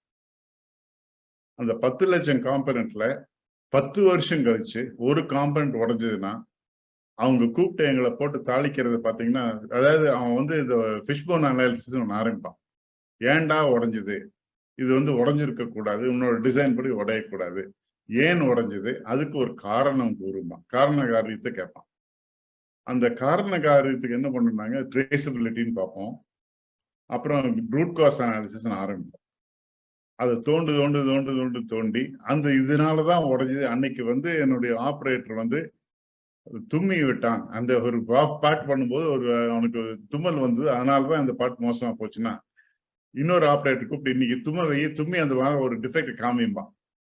அவங்க என்ன சொல்றாங்கன்னா, என்ன காரண காரியம் சொல்றனோ அந்த காரண காரியத்தை திருப்பி ரிப்பீட் பண்ணி அதே தப்பு அதே மாதிரி ஒரு டிஃபெக்ட் வந்தா தான் அதை வந்து இந்த பேப்பர் கன்க்ளூட் பண்ணுவோம். ஏன்னா நான் சொன்னது கரெக்ட்னு சொன்னா அதே மாதிரி டிஃபெக்டை நான் மறுபடியும் பண்ணி காமிக்கணும். எதனால ஆச்சுன்னு சொன்னோம்னா அந்த காரணத்தை கொண்டு வந்து அதை பண்ணா தான் முடியும். ஆனா மருத்துவத்துல என்னன்னாங்க, போறோம், we will try our best. If it doesn't work, I'm sorry, it's up to God. So கடவுள் நம்பிக்கை இருந்ததுன்னா இன்னைக்கு நீங்க வந்து இன்ஜினியரிங் பாஸ் பண்ண முடியாது. கடவுள் இருக்காரு, ஆனா அதுக்காக உங்களுடைய தப்புக்காக நீங்க வந்து கடவுள் மேல போட முடியாது. மருத்துவத்துறையில பேசிக் அனாலிசிஸ், ட்ரில் டவுன் அனாலிசிஸே இல்லைங்க, டிஃபெக்டிவ் அனாலிசிஸ் இல்லை. அப்புறம் என்ன ஆயிருதுன்னா, பேசிக் அனாலிசிஸ், பேசிக் ரிசர்ச்ங்கிறது அங்க இல்லவே இல்லை.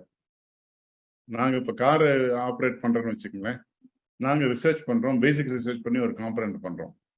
அந்த காம்பனன்ட் பண்ணி கார் டிசைன், ஒரு என்ஜின் டிசைன் பண்ணி பண்றாங்க. மெக்கானிக் என்ன பண்றாங்கன்னா, ஒரு கார் ரிப்பேர் ஆச்சுன்னா மெக்கானிக் போகும்போது மெக்கானிக் அதை ரிப்பேர் பண்றதில்ல, அதை எடுத்துட்டு இன்னொரு பாட்டை போட்டு அனுப்பிச்சிடுறாரு. இன்னைக்கு மருத்துவத்துறை அப்படித்தான் இருக்கு.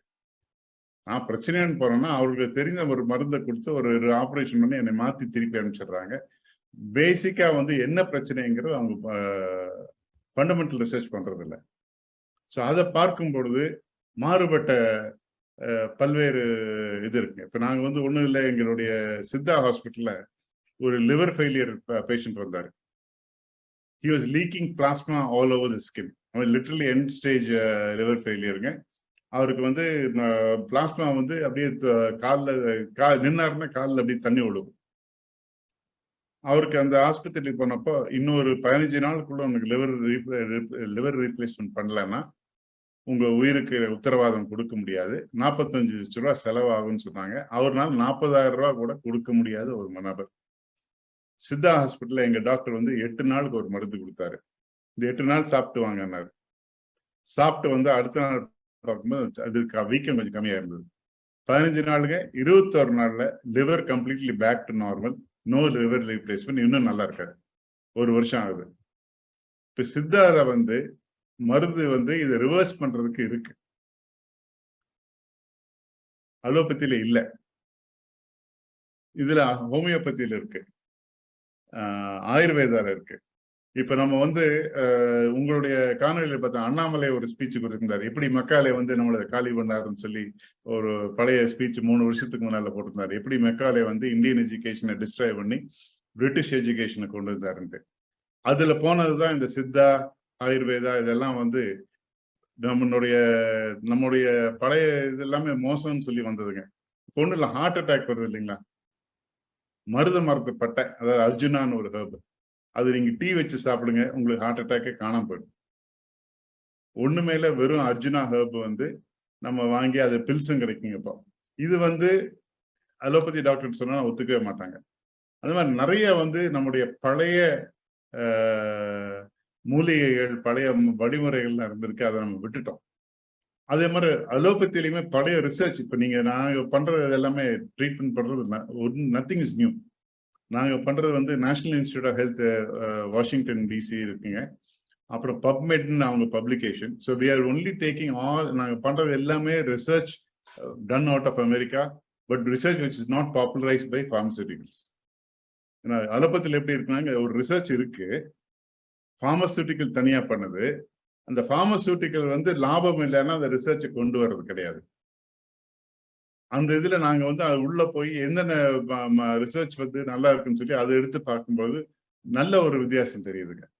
அதனால இது வந்து ஒரு மாறுபட்ட கருத்து. அமெரிக்காலே இருக்குங்க, இந்த மாதிரி கிளினிக்ஸ் நிறைய இருக்கு. இப்ப நாங்க ஒரு புது மிஷின் ஒன்று வாங்கியிருக்கோம் கேன்சருக்கு, ஹைப்பர் தெர்மியான்னு சொல்லி ஹங்கரியிலிருந்து அந்த மிஷின் வாங்கியிருக்கோம். 5 கோடி ரூபா ஆகுதுங்க.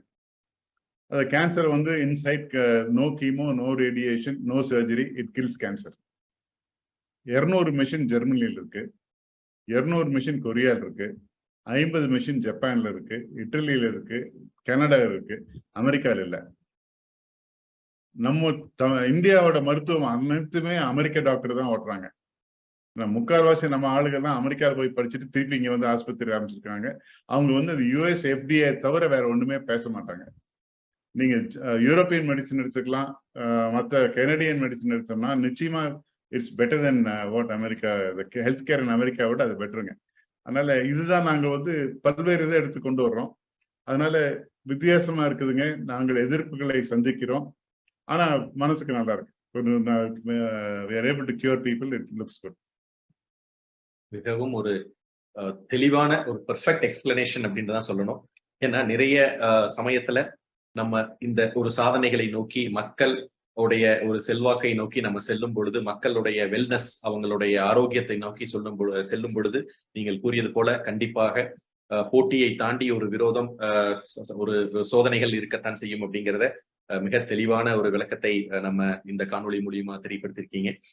அடுத்ததாக இன்னொரு முக்கியமான கேள்வி, இந்த டைவர்சிபிகேஷன் ஆஃப் பிசினஸ், ஒரு பிசினஸ்ல இருந்து இன்னொரு பிசினஸ் செக்மெண்ட் டோட்டலா டிஃபரெண்டாக இருந்து முற்றிலும் மாறுபட்டு இருக்கக்கூடிய ஒரு புதிய வகை தொழிலை நாம் எடுக்கும் பொழுது, இந்த ஏற்கனவே இருக்கிற தொழிலை நம்ம தற்காத்து கொண்டும் இந்த புதிய தொழிலை நாம் எவ்வாறு செயல்படுத்த வேண்டும் அப்படிங்கிறதற்கு இந்த இரண்டையும் பேலன்ஸ் பண்றதற்குண்டான ஒரு சீக்ரெட் ஆர் அந்த ரெண்டையும் வெற்றிகரமாக கொண்டு செல்வதற்கு நம்ம ஒரு ப்ரிப்பரேஷன் மெக்கானிசமா எதைய நம்ம முன்னோக்கி எடுத்து வைத்து விட்டு பிறகு அதை செய்ய வேண்டும் அப்படின்னு உங்களுடைய அனுபவத்தின் வாயிலாக கேட்டிருக்காங்க. அதாவது ஒரு தொழில் முடிவு பண்ணிட்டோம்னா, சோயாபீன்ஸ் எடுத்துக்கலாங்க. நாங்க சோயா ஆரம்பிக்கும் பொழுது அன்னைக்கு வந்து அது தகப்பனாருடைய ஒரு கணா, தமிழ்நாட்டுல சோயாவே கிடையாதுங்க. அன்னைக்கு நாங்க ஆரம்பிக்கும் போது நஷ்டமாக வரும்னு தான் எதிர்பார்த்தோம். ஒரு 6 வருஷம் நஷ்டத்துல தான் ஓடிச்சு. ஆனா அவர்கள் சொன்னது நீங்கள் இது கண்ணை மூடிட்டு போய் பண்ணு, இந்த நல்லா வரும்னு சொன்னாங்க. ஆனா இப்ப என்ன பண்றோம்னா அதுக்கு ஒரு டீம் எடுக்கிறோம். அந்த டீம் எடுக்கிறவங்க வந்து நான் சொன்ன மாதிரி அந்த motivation, the belief and the faith on the business இருக்கணும். அவங்கள சப்போர்ட் பண்ணும்பொழுது அவங்க டெலிவர் பண்ண முடியுங்க. அதனால அந்த டீம் வந்து we have to support the team. நம்ம மேனேஜ்மெண்ட் சைட்ல இருந்து எங்க ஜாப் வந்து ஃபைனான்சியலா ஓவர் சைட் பண்றது, ஃபைனான்சியலா சப்போர்ட் பண்றது, பிளஸ் அவங்களுக்கு வந்து கைடன்ஸ் அண்ட் சப்போர்ட். பரவாயில்ல, இந்த மாதிரி போங்க, நல்லா வரும்னு சொல்லி புஷ் பண்ணிட்டே இருக்கணும். அந்த கைடன்ஸ் கொடுக்கும்போது நிச்சயமா நல்லா வரும். இன்னொரு இது அதே மாதிரிங்க இந்த சுகர் கேன் ஹார்வெஸ்டர்னு சொல்றோம் இல்லைங்களா. அதாவது நான் வந்து ஆஸ்திரேலியால போய் 94, 95 இந்த ஹார்வெஸ்டர் பார்க்கும்போது அங்கெல்லாம் 5 அடி பாரு கரும்புக்கு. நம்ம ஊர்ல 2 அடி பாரு. அது வந்தோடனே அந்த 5 அடி பார் பண்ணா தான் ஹார்வெஸ்டர் பண்ண முடியும்னு சொல்லி 5 அடி பார் போடுது. நம்ம விவசாயி எல்லாரும் நாங்க ஆளு அத்தனை பேரும் சார் 2 அடி பார் 5 அடி பார் பண்ணோம்னா மகசூல் கம்மியாயிரும், எங்களுக்கு பிரச்சனை வந்துரும்னு சொன்னாங்க. ஆஸ்திரேலியா என்ன சொன்னாங்கன்னா, உங்க 2 அடி பாருங்கிறது உங்களுடைய எருதோட தோளோடைய கேப். இந்த 2 அடியில் தான் ஒரு எருது போக முடியும். நீங்க ஏறு போட்டு வரும்போது ஒரு மாட்டுக்கு இன்னொரு மாட்டுக்கு 2 அடிக்கு இதுல போகுது. டிராக்டர் எடுத்தீங்கன்னா அதோடைய செஸ்ட் வித் வந்து 5 அடி. நீங்க 5 அடி போடாம ஒரு டிராக்டர் போட முடியாது. இன்னைக்கு வந்து எருது கிடையாது, டிராக்டர் தான் நீங்க போட்டாகணும். 5 அடி போடுங்க, உங்களுக்கு ஈல்டு வரும். நாங்க ஆக்சுவலா நாங்க போட்டு பார்க்கும்போதுங்க சோலார் எஃபிஷியன்சி வந்து higher on 5 feet. We are getting higher yield at 5 feet than 2.5 feet. And water consumption half. ஏன்னா 2.5 அடி பார்ல நான் தண்ணி ஊற்ற விட்டுங்க, இதுல வந்து 5 அடி பார்ல கரும்பு கிட்ட தண்ணி விட்டா கூட consumption of water came down by 40%, yield increase by 10% by just going on a higher இதுங்க. ஸோ அதனால இது வந்து நாங்க புஷ் பண்ணி ஓரளவு டெவலப் பண்ண வேண்டியது. அந்த ஃபார்மர்ஸ் எல்லாம் கொண்டு போய் ஆஸ்திரேலியா கொண்டு போய் காமிச்சு கொண்டு வந்தோம். இன்னும் நான் ஒரு 10 ஃபேக்டரி நான் இது ஆயிருக்கு, நிறைய ஃபேக்டரி ஆகலை. ஆனா இது வந்து கிராஜுவலா வருங்க. அதனால எல்லாமே ஒரு நம்பிக்கை, ஒரு எம்பவர்மெண்ட் அண்ட் சப்போர்ட். இதுதான் வேற தொழில் பண்ண முடியும். ஓகே, மிகவும் தெளிவான ஒரு தொழிலை எப்படி நம்ம பார்க்க வேண்டும் அப்படிங்கறத துல்லியமாக இந்த கேள்வியின் பதிலாக தெரிவிச்சிருக்கிறீர்கள். அடுத்ததாக இந்த future of India's textile industry, இந்த ஜவுளித்துறை எதிர்காலத்துல இந்தியால குறிப்பாக நம்ம கொங்கு சமுதாயத்தை சேர்ந்த இந்த கொங்கு பெல்ட்ல எப்படி இருக்கும், நீங்க பார்த்த வகையில இதனோட சேலஞ்சஸ் எந்த மாதிரி இருக்கும், உங்களுடைய பார்வை என்ன அப்படின்னு இந்த டெக்ஸ்டைல் இண்டஸ்ட்ரி சார்ந்த ஒரு கேள்வி கேட்டிருக்கேன். இல்லைங்க, as I said, we are not experts in textiles. That's why நாங்க டெக்ஸ்டைல்ஸ் விட்டு வெளியே வந்துட்டோம். அதனால இது வந்து நான் ஒரு கருத்து சொல்றது சரியா வராதுங்க. இருந்தாலும் இப்போ நீங்க வந்து ரொம்ப நல்லா பண்ற ஆலைகளும் இருக்கு. இப்போ வந்து டெக்ஸ்டைல்ஸ் வந்து நூல் மட்டும் இல்லாம நீங்க துணி செஞ்சு கார்மெண்ட் செஞ்சு கம்ப்ளீட்டா பண்ற ஆலைகள் மிகவும் நன்றாக செய்து கொண்டு இருக்கிறார்கள். அப்புறம் காட்டன் மட்டும் இல்லாம மற்ற ஃபைபருங்க, இப்போ பேம்பு ஃபைபர் இருக்கு, இந்த விஸ்கோஸ் ஃபைபர் இருக்கு, அந்த மாதிரி மல்டிபிள் ஃபைபர்ஸில் போறவங்களும் நல்லா பண்றாங்க. ஏன்னா மற்ற எந்த நாட்டிலையும் வந்து இந்த அளவுக்கு ஆட்கள் கிடையாது, லேபர் அவைலபிலிட்டி இல்லை. நம்ம மெக்கனைஸ் பண்ணணுங்க. மெக்கனைஸ் பண்ணி அந்த அளவுக்கு புது ஏரியாவில் போய் பண்ணோம்னா நிச்சயமா நல்லா பண்ண முடியும். ஏன்னா நான் பல்வேறு கம்பெனிகள் இங்கேயே நம்ம ஷோலியா பேசினவங்க இருக்காங்க, நல்லா பண்ணிட்டு இருக்காங்க. அதனால டெக்ஸ்டைல் நல்லா பண்றவங்களும் இருக்காங்க, நல்லா பண்ணாதவங்களும் இருக்காங்க. அதனால it's matter of choice of பிசினஸ்ங்க. ஓகே ஓகே, சொந்தங்கள் வந்து இந்த கேள்விக்கு உண்டான பதிலை நீங்க வந்து உங்களுடைய அனுபவத்தின் வாயிலாகவும் ரிசர்ச் பேஸ் பண்ணியும் எப்படி நீங்க செவ்வனை எடுத்துக்கொள்ள வேண்டும், அது நிறைய ஆப்பர்ச்சுனிட்டி இருக்குங்கிறத நமக்கு புரிய வச்சிருக்காரு.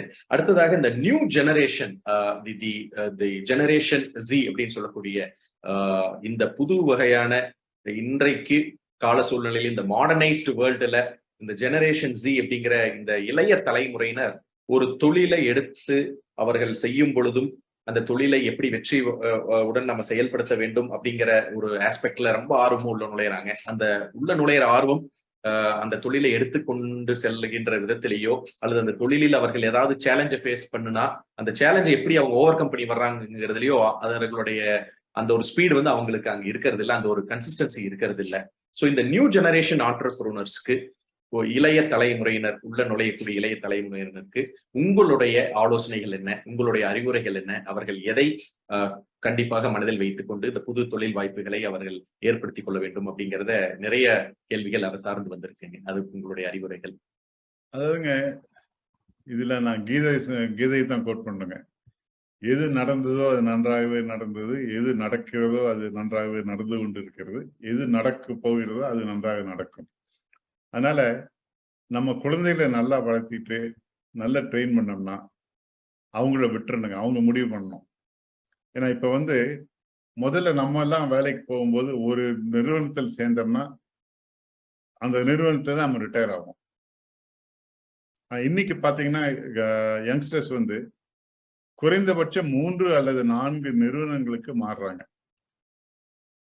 இப்போ இந்த டிரான்சிஷன் இந்த loyalty to the organisation and organisation loyalty to the person அதுவும் கிடையாது. இன்னைக்கு வீட்டுக்கு போறதுக்கு நம்ம பழைய ஆர்கனைசேஷன்ல ஒரு ஆளை வீட்டுக்கு அனுப்பணும்னா ஒரு 1000 தடவை யோசிப்போம். இப்போ ஒரு வாரம் நோட்டீஸ் கொடுத்து அனுப்பிச்சிடுறாங்க. அதனால கண்டிஷனே மாறி இருக்குங்க. நிறுவனங்கள் மாறிக்கொண்டு இருக்கிறது. அதனால அவங்க ஒரு சில முடிவு பண்றதை நம்ம அவங்க சப்போர்ட் பண்ணணும். ஏன்னா இதே நீ பண்ணிட்டு இருந்த என்னால முடியல இது வேண்டாம்னு சொன்னாங்கன்னா சரியா வேண்டாம் வேற எதுவும் பார்க்கலாம்னு சொல்லலாம். அது அந்த ஒரு தைரியத்தை கொடுக்கணுங்க. அந்த தைரியத்தை கொடுத்து அவர்களை நம்பி நம்ம இது பண்ணணும். அது ரொம்ப மோசமா பண்ணாங்கன்னா அது வேற விஷயம். பட் எங்க அவங்க ஒரு ஃபீல்டு சரியா இல்லைன்னு ஃபீல் பண்றாங்களோ அந்த அளவுக்கு நம்ம மாறுதல் பண்ணணும். ஏன்னா இன்னைக்கு இந்த உலகம் அவ்வளவு வேகமா மாறிக்கொண்டிருக்கிறது. நீங்க நோக்கியா கம்பெனியோடைய இந்த ஃபைனல் இன்டர்வியூ ஒன்று பாருங்க. நோக்கியாவோட சேர்மன் 2005 2007 நோக்கியா தான் நம்பர் 1 இந்த வேர்ல்டு. 2007 ஐபோன் வருது.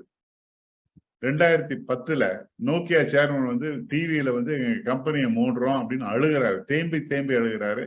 எங்களுக்கு நாங்க என்ன தப்பு பண்ணோம் தெரியல, ஆனா எங்களுடைய கம்பெனிக்கு இப்போ டிமாண்ட் இல்லைங்கிறாரு.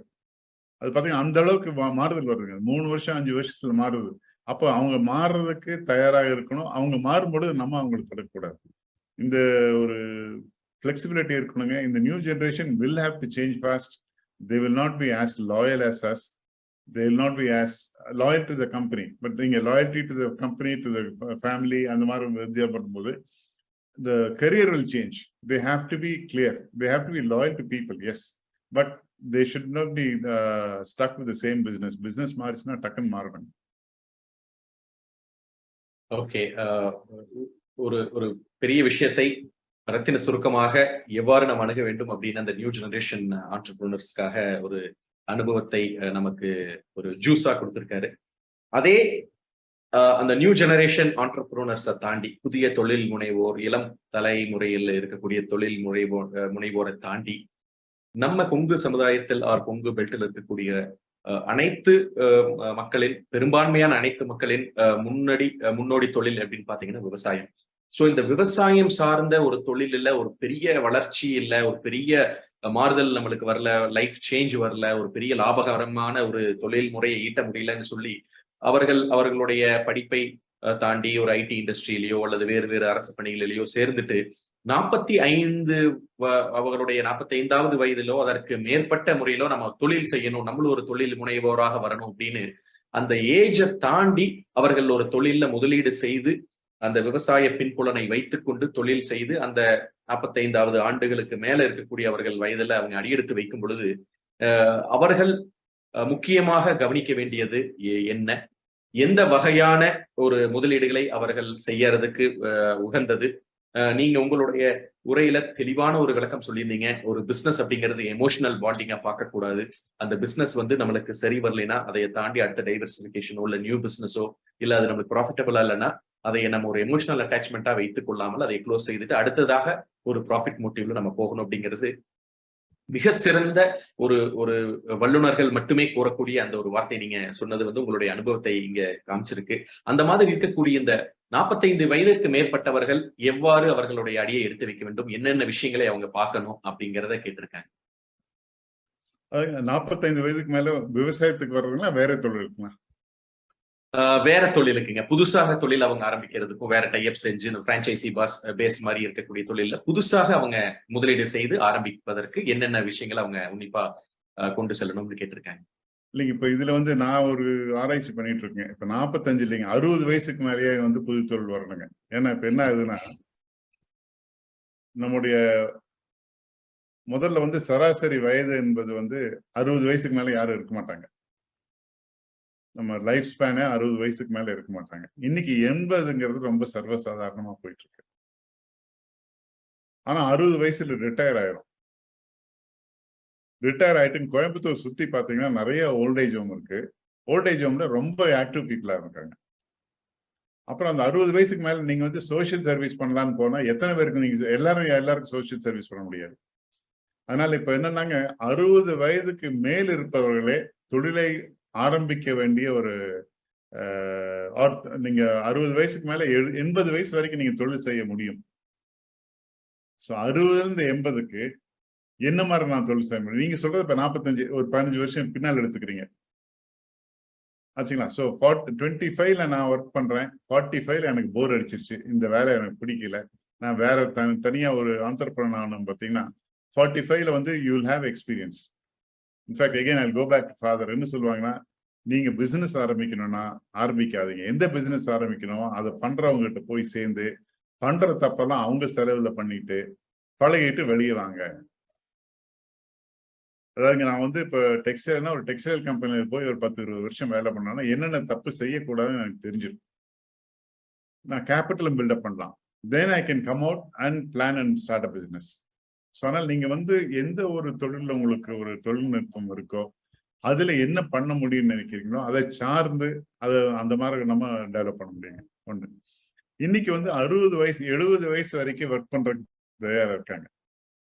நம்ம வந்து கவர்மெண்ட்ல வந்து ரொம்ப சீனியர் பீப்புள் அதே ஹூ கேன் ஆல்சோ ஒர்க்கிங். அந்த மாதிரி 60 வயசு ஆனால் நம்ம உடனே அவங்களை டம்ப் பண்ணாம we should look at starting business from 45 to 70.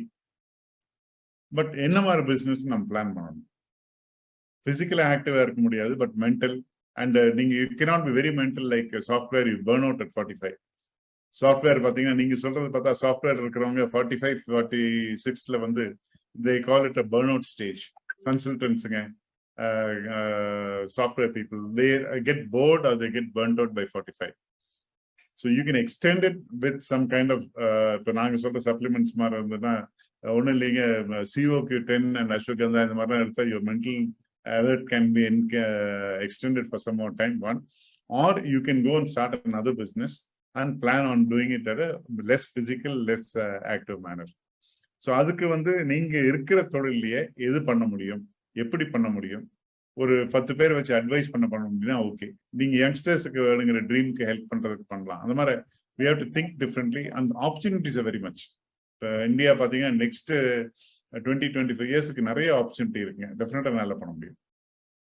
அனுபவமே மிகப்பெரிய ஆசான். அதில் அந்த அனுபவத்தை வைத்து நீங்கள் கூறிய பதில் முக்கியமாக இந்த கேள்வி கேட்டவருக்கு கண்டிப்பாக புல்லரித்துக்கும் அப்படின்ற எந்தவித ஒரு ஐயமும் இல்லை. ஏன்னா நீங்க சொன்னது மாதிரியே அவர் வந்து ஒரு ஐடி பேக்ரவுண்ட்ல இருந்து அந்த 45 வயதுல நம்ம ரிட்டையர் ஆயிடணும் அப்படின்னு அந்த 45 ஆண்டு காலமா ஃபுல் ஸ்பீடா போய் போதுண்டா வாழ்க்கை அப்படின்ற நிலைமையில தான் இந்த கேள்வி அவர் எனக்கு அனுப்பினாரு. ஏன்னா அவரை பத்தி எனக்கு ஒரு மிகப்பெரிய நெருக்கம் இருந்ததுனால. பட் நீங்க உங்களுடைய அனுபவத்தின் வாயிலாக டக்குன்னு அவர் யாரு அப்படிங்கிறத நீங்க புரிஞ்சது உண்மையிலுமே எனக்கே மிகப்பெரிய ஒரு ஆச்சரியம். சோ அனுபவமே மிகப்பெரிய ஆசான் அப்படிங்கிறது உங்களுடைய உரையிலிருந்து அவர் கண்டிப்பா புரிந்து கொண்டு இருப்பார். அடுத்ததாக சக்தி சுகர்ஸ் எக்ஸ்போர்ட் சார்ந்த நிறுவனமா அல்லது டொமஸ்டிக் சார்ந்த நிறுவனமா? சவுத் ஆப்பிரிக்கா சுகர் இண்டஸ்ட்ரி எல்லாம் உலகத்துல இப்ப க்ரோ ஆயிட்டு இருக்கு அப்படிங்கிற ஒரு கான்செப்ட்ல இருக்கும் பொழுது சவுத் ஆப்பிரிக்கால இருந்து இருக்கக்கூடிய நம்ம சொந்தம் வந்து இணைந்து இருக்காரு. அவர் வந்து இந்த கேட்ட கேள்வி, இந்த சக்தி சுகர்ஸ் உடைய நிறுவனம் எதிர்காலத்தில் எக்ஸ்போர்ட் சார்ந்து இருக்குமா அல்லது நியூ அவங்களுடைய ஓன் பிராண்ட் வைத்து டொமஸ்டிக் சார்ந்து இருக்குமா, அதனுடைய வாய்ப்புகள் என்ன அப்படிங்கிறத பத்தி கேட்டிருக்காரு. இந்தியால இருந்து சர்க்கரை வந்து எக்ஸ்போர்ட்டுங்கிறது ஆல்மோஸ்ட் டிஃபிகல்ட். லாஸ்ட் இயர் பண்ணோம், பட் இந்தியாவில் வந்து நம்மளுக்கு சராசரி விவசாயம் எடுத்துக்கொண்டா 2.5-3 ஏக்கர் வச்சிருக்காருங்க. இதே இது ஆஸ்திரேலியாவில் சராசரி விவசாயி எடுத்தோம்னா 5000 ஏக்கர் வச்சிருப்பாரு, பிரேசில்ல 10,000 ஏக்கர் வச்சிருப்பாரு. அதனால இந்திய விவசாயிக்கு வந்துங்க ஒரு டன்னுக்கு இப்போ 3000 ரூபா 4000 ரூபான்னு சொல்லியிருக்காங்க. 2500 ரூபாய்க்கு சண்டை போட்டுட்டு இருக்கோம், 3000 ரூபான்னு சொல்லிட்டு இருக்கோம். இப்போ ஆவரேஜ் பார்த்தீங்கன்னா 2700 3000 ரூபா ஒரு டன்னுக்கு கொடுத்துட்டு இருக்கோம். இதே இது பிரேசிலியன் ஃபார்மர் வந்துங்க 1500 ரூபாய்க்கு அந்த கரும்பு கொடுக்குறாரு பாதி விலைக்கு. ஏன்னா அவருக்கு 10,000 ஏக்கர் இருக்கனால அந்த அளவுக்கு can afford to mechanise and கிவுங்க. இப்போ நம்ம வந்து 2 ஏக்கர் விவசாயி வந்து ஒரு வருஷத்துக்கு 100 டன் பண்ணா அவருக்கு வேணுங்கிற மாசம் 10,000 ரூபா 1,20,000 ரூபா வந்து அந்த 2 ஏக்கர்ல எடுக்கும். அந்த 40 டன்ல அவர் எடுத்தாகணும். அதனால அது நம்ம விலை அதிகமாக கொடுக்க வேண்டியது இருக்கு. இதே இது அங்க அந்த விவசாயி 10,000 ஏக்கர் பார்க்கும்பொழுது அவருக்கு $1 ப்ராஃபிட் கிடைச்சாலே போதும்னு சொல்லி பண்ணிட்டு இருக்காரு. அதனால இந்தியாவிலிருந்து சர்க்கரை ஏற்றுமதிங்கிறது எப்பவுமே ஒரு முடியாத ஒரு காரியம். நம்முடைய விவசாய கட்டமைப்பு அந்த மாதிரி இருக்கு. சர்ப்ளஸ் இருக்கும்போது, வேர்ல்ட்ல ஷார்டேஜ் இருக்கும்போது ஸ்பர்ட்ஸ்ல பண்ணலாம். இப்ப இந்த வருஷம் நம்ம பண்ணிருக்கோம், அடுத்த வருஷம் பண்ண மாட்டோம். அதனால India may not be an exporter long term. Okay. அடுத்ததாக எகெயின் நம்ம car manufacturing industries, auto component இண்டஸ்ட்ரீஸ்ல நீங்க சொல்லியிருந்தீங்க 10,000க்கும் அதிகமான பாகங்களை மேனுஃபேக்சர் செய்யக்கூடிய ஒரு நிறுவனமாக இருக்கின்றது. ஏன் முழுவதுமாக ஒரு கார், ஒரு மகிழுந்து தயாரிக்க எண்ணம் சக்தி குரூப்புக்கு இருக்கின்றதா? அதை பத்தின உங்களுடைய ஒரு தொலைநோக்கு பார்வை என்ன அப்படின்னு ஒரு கேள்வி கேட்டிருக்கேன். ஆட்டோமொபைல் பண்றதுங்கிறது வந்து இட்ஸ் ஸ்டோரி ஆல்ரெடி கோன்ங்க. நம்ம வந்து இப்ப அதுல இப்ப டாட்டாவே பாத்தீங்கன்னா ரொம்ப கஷ்டப்பட்டு இருக்காங்க. டாடா வந்து இந்தியாவோட ஒரு முன்னோடி நிறுவனம். இப்ப டாடா அண்ட் மஹேந்திரா வந்து மாசம் 50,000 வண்டி பண்ணாங்கன்னா பெருசுங்க. மாருதி வந்து ஒரு மாசம் 1.5 லட்சம் வண்டி பண்றாங்க. ஹுண்டாய் அண்ட் கியா சேர்ந்து மாசம் ஒரு 70,000 வண்டிகள் பண்றாங்க. அதனால மல்டிநேஷனல் கம்பெனி வரும்பொழுது நம்ம வந்து மேனுஃபேக்சரிங்கிறது நிச்சயமா முடியாதுங்க. பார்ட்ஸ் பண்ண முடியும். மேனுஃபேக்சரிங்கிறது வந்து டாடா மாதிரி மஹேந்திரா மாதிரி இருந்தாலுமே அவர்களுக்கு ஒரு பெரிய தாக்கம் இருக்கிறது. அதனால இது அவ்வளவு ஈஸியாக நம்ம போக முடியாதுங்க. ஓகே, அருமையான ஒரு பதில். அடுத்ததாக இன்னொரு முக்கியமான கேள்வி, அதுவும் உங்களுடைய சுகர் இண்டஸ்ட்ரியை பேஸ் பண்ணி, எத்தனால் அப்படின்றது ஒரு ரீப்ளேஸ்மெண்ட் ஆஃப் நம்ம கரண்ட் ஃபியூயல் பெட்ரோல் அண்ட் டீசலுக்கு இருக்கிறதுனால கவர்மெண்டோடைய ஃபோக்கஸ் வந்து இந்த பெட்ரோல் அண்ட் டீசலோடைய ஃபோக்கஸை குறைக்கணும் அப்படிங்கிற ஒரு கால சூழ்நிலையில இந்த எத்தனால் சுகர் கேன்ல இருந்து டிரைவ் பண்ணக்கூடிய பிசினஸ் எந்த அளவுக்கு இருக்கும், அதனுடைய பார்வை என்ன அப்படின்ற கேள்வி கேட்டிருக்காங்க. இப்ப எத்தனால் வந்துங்க கவர்மெண்ட் ஆஃப் இந்தியா வந்து நல்லா பெருசா டெவலப் பண்றாங்க. அவங்க சொல்றது வந்து E85 அதாவது 85% எத்தனால் கூட போடலாம்னு சொல்றாங்க. கிட்டத்தட்ட 50-60 ரூபா பர் லிட்டர் கொடுக்கறதுக்கு ஏற்பாடு பண்ணிட்டு இருக்காங்க. பட் இது ரொம்ப பொலிட்டிக்கல்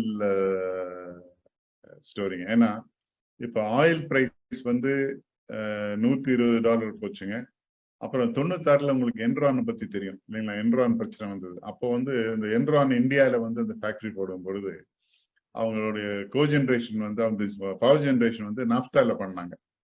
அப்ப என்னுடைய ஃப்ரெண்ட் ஒருத்தர் அங்க ஐடிபிஐல இருந்தாரு. அவர் சொன்னாரு, மாணிக்கம் நாங்க ஃபுல்லா அனலைஸ் பண்ணிட்டோம், 100% மெட்டீரியல் காஸ்ட் அதிகம் பண்ணி பார்த்தோம், அப்பவும் ப்ராஃபிட் வருதுப்பா, அதனால நாங்க ஃபுல்லா ஃபண்ட் பண்றோம்னா. அவர் 100% என்ன பண்ணாருன்னா, அன்னைக்கு வந்து ஆயில் வந்து ஒரு பேரல் வந்து $10. அவர் என்ன பண்ணாருன்னா பேரல் $20 போட்டு டெஸ்ட் பண்ணியிருக்காரு, நல்லா ஓடிச்சு. பேரல் நான் $70 மேல போறோம்னு என்ரான் காணாம போச்சுங்க. அந்த பேரல் வந்து $140 வரைக்கும் போயிருக்கு. இன்னைக்கு $70 வந்திருக்கு. இன்னைக்கு பாத்தீங்கன்னா இது வந்து அமெரிக்க அரசு பண்ற ஒரு பெரிய பிளானுங்க. ரஷ்யா வந்து is out of market, Iraq is out of market, Iran is out of market, Venezuela is out of market. 4 பெரிய ப்ரொடியூசர் பெட்ரோலியம் வந்து they kept out of the market by whatever reason. இதுல யார் உள்ள வந்தாலும் இன்னைக்கு இருக்கிற $70ங்கிற barrel வந்து $40 வர்றது சாய்ஸ் உண்டு. $40 வந்ததுன்னா உங்களுக்கு வந்து பெட்ரோலுடைய அடிப்படை விலை ஒரு லிட்டருக்கு $20 $30 வந்துடும். டாக்ஸ் போட்டு எல்லாம் அதிகம் பண்றாங்கன்னு வச்சுக்கலாம். பட் அந்த மாதிரி வரும்பொழுது திடீர்னு எத்தனால் வேண்டாம் அப்படின்னு சொல்லி அவங்க மாத்துனாங்கன்னா we will lose a lot. So ethanol வந்து எப்பவுமே கொஞ்சம், அதாவது அரசாங்கத்தை சார்ந்து அரசு முடிவை சார்ந்த ஒரு தொழிலுங்க. அதனால கொஞ்சம் கேர்ஃபுல்லா போகணும். 50% 25% பண்றது ஓகே.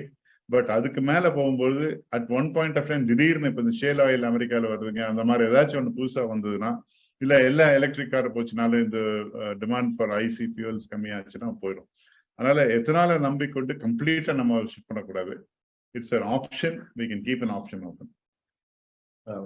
வெரி வெல் லுக்ட் ஒரு விஷனோட நீங்க இந்த பதில் சொன்னது நிறைய ஒரு எதிர்பார்ப்பை ஏற்படுத்தி இருக்கும். இந்த எத்தனால் ஃபீல்டுல ஒரு தெளிவான ஒரு விளக்கமாக அமைந்திருக்கும் என்பதில் எந்தவித ஐயமில்லை.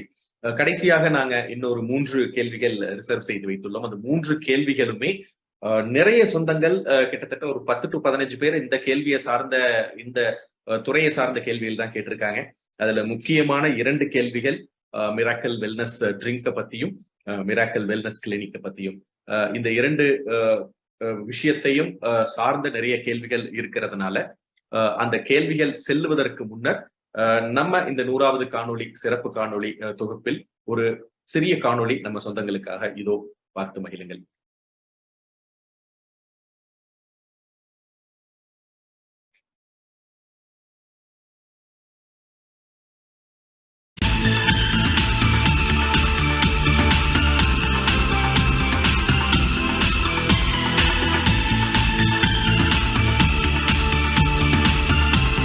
KBN கொங்கு பிசினஸ் நெட்வொர்க் மிகவும் சிறப்பான முறையில் செயல்பட்டு வருகின்றது. இதுவரை 99 ஜூம் மீட்டிங்கை நடத்தி 100வது மீட்டிங் இந்த மாதம் நடக்கவிருக்கின்றது. 16 ஜூலை 100 கூட்டங்களை ஜூம் வாயிலாக நடத்திய கொங்கு பிசினஸ் நெட்வொர்க் இவர்கள் அனைவருக்கும் என்னுடைய வாழ்த்துக்கள். இதில் முனைப்பாக செயல்பட்ட அட்வொகேட் ராஜசேகர் ஃப்ரம் திருப்பூர் மற்றும் அனைத்து உறவுகளுக்கும் என்னுடைய வாழ்த்துக்கள். உங்கள் பணி தொடரட்டும். இந்த 100 ஜூம் மீட்டிங்ஸில் ஆயிரக்கணக்கில் லட்சக்கணக்கில் மக்கள் பயன்பெற வேண்டும் என்பதே என்னுடைய எண்ணம். அதற்கு வாழ்த்துக்கள். அருமையான எங்களுக்கு ஒரு சத்து டானிக்கை இந்த மோட்டிவேஷன் ஃபெலிசிடேஷன் ஸ்பீச்ல எடுத்துக்கிட்டு அதே ஒரு மிராக்கிள் வெல்னஸ் ட்ரிங்க் அப்படிங்கிற அந்த மிராக்கிள் வெல்னஸ் ட்ரிங்கை பத்தி ஓரிரு வார்த்தைகள் மற்றும் அந்த மிராக்கிள் வெல்னஸ் ட்ரிங்கை சார்ந்த நிறைய தொழில் வாய்ப்புகளுக்காக இந்த காணொலியில் இருக்கக்கூடியவர்கள் நிறைய பேர் கேட்டிருக்காங்க. நாங்க அந்த மிராக்கிள் வெல்னஸ் ட்ரிங்க் எடுத்து விற்க முடியுமா, அல்லது வேற ஏதாவது லைசன்ஸ் மாதிரி தேவைப்படுமா, அல்லது பார்மசி இண்டஸ்ட்ரியில பார்மசியில மட்டும்தான் வைத்து விற்க வேண்டுமா, அல்லது டிபார்ட்மெண்ட் ஸ்டோர்ல நாங்க வைக்க முடியுமா, இந்த மாதிரி நிறைய கேள்விகள் இந்த மிராக்கிள் வெல்னஸ் ட்ரிங்கை பத்தி அதனுடைய பிசினஸ் ஆப்பர்ச்சுனிட்டிஸ் இந்த காணொலியை பார்த்து கொண்டு இருக்கக்கூடிய சொந்தங்களுக்கு ஏதாவது வாய்ப்பு இருக்குமா அப்படிங்கிற மாதிரி நிறைய கேள்விகள் கேட்டிருக்காங்க. அதை பற்றிய ஒரு சிறிய அறிமுகம் மற்றும் அதை பத்தின விரிவான ஒரு விளக்கங்கள் இந்த மிராக்கிள் வெல்னஸ் ட்ரிங்கை பத்தி கேட்டிருக்காங்க. அதாங்க மிராக்கிள் ட்ரிங்க் வந்துங்க இட்ஸ் லைபோசோமல் வைட்டமின் சி ட்ரிங்க்குங்க. இப்போ லைபோசோமல் வைட்டமின் சிங்கிறது வந்து 98% அப்சார்ப்ஷன் இன்டு த பாடி. நம்ம நார்மலா இப்போ ஓரலா எடுக்கிற வைட்டமின் சி வந்து 5% அப்சார்ப்ஷன் இருக்கும். இப்போ நீங்க 500 mg ஒரு சீலின் சாப்பிட்டோம்னா அதுல வந்து ஒரு ரஃப்லி 25 mg தான் நம்ம பாடியில் போய் சேரும். மீதி எல்லாம் வாஷ் அவுட் ஆயிருங்க. It won't go through the body. இதுல வந்து நாங்க கொடுக்கறதுல 1000 mg கொடுக்குறோம். 980 mg cells layer it will go to the cell. Only about 20 mg will get wasted because liposome and சொல்லி we are covering it in liposomes and then making it nanoparticles. அதனால absorption is very high.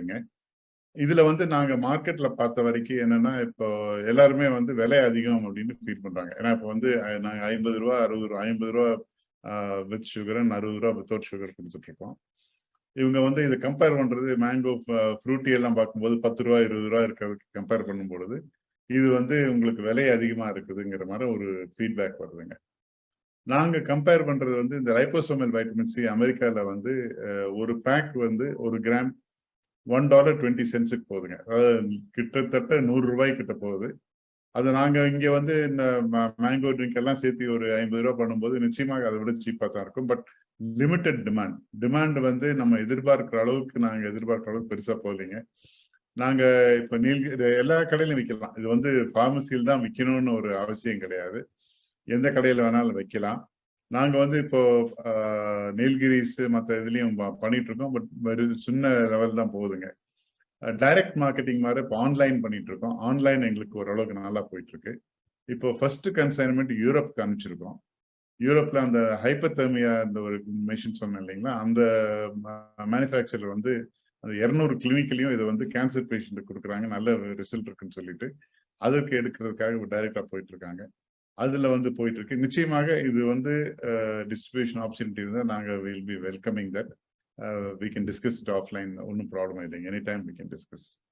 கண்டிப்பாக சொந்தங்களே, இதோ உங்களுக்கு 100வது காணொலியில ஒரு வாய்ப்பு. நீங்கள் இந்த மிராக்கிள் வெல்னஸ் ட்ரிங்கை பத்தி மேலும் நிறைய விஷயங்கள் தெரிஞ்சுக்கணும்.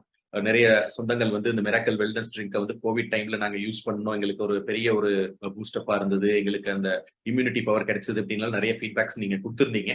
இந்த துறை சார்ந்த உங்களுடைய ஒரு diversification business of new expansion அந்த மாதிரி எது இருந்தாலும் india@kbnglobal.org அப்படிங்கிற இமெயில் முகவரிக்கு நீங்க இப்ப கரண்டா பண்ணிட்டு இருக்க பிசினஸ் ஆர் என்ன ஜாப்ல இருக்கீங்க அதை பத்தி எழுதிட்டு எந்த ஊர் எந்த நாட்டுல இருந்து, ஏன்னா இப்ப நம்ம ஸ்ரீலங்கால ஆரம்பிச்சு யூஎஸ்ல இருக்கிற அனைத்து சொந்தங்களும் இதுல இணைஞ்சிருக்கிறதுனால நீங்க எந்த ஊர்ல இப்ப எந்த ஜாப்ல இருக்கீங்க அல்லது எந்த பிசினஸ் செக்மெண்ட்ல இப்ப இருக்கீங்க, நீங்க ஏன் இதை வந்து ப்ரொசீட் பண்ணி எடுக்கணும்னு நினைக்கிறீங்க அல்லது எந்த மாதிரி டைப் விரும்புறீங்க அப்படிங்கறத உங்களுடைய மெயில்ல ஒரு 4-5 லைன் எழுதி உங்களுடைய ப்ரொஃபைலையும் அட்டாச் பண்ணி எங்களுக்கு india@kbnglobal.org அப்படிங்கிற முகவரிக்கு அனுப்பினாலோ அல்லது இதுல இருக்கக்கூடிய திரு பழனியப்பன் அவர்களுடைய வாட்ஸ்அப் அனுப்பினீங்கனாலோ அதையே முறையாக இன்றைய சிறப்பு விருந்தினர் அவருடைய நிறுவனத்திற்கு கொண்டு சேர்ந்து உங்களுக்கு ஒரு ப்ரொஃபஷனலான ஒரு ரிப்ளை வருவதற்கு KBN கண்டிப்பாக அதில் முனைப்புடன் செயல்பட்டு கொடுக்கும் அப்படிங்கிறத சொல்லியிருக்கேன். இந்த தருணத்துல இன்றைய சிறப்பு விருந்தினர் வந்து நம்மளுக்கு 100வது காணொலியில புதுசா நம்மளுக்கு ஒரு புதுசான டேர்மா, எங்களுக்கு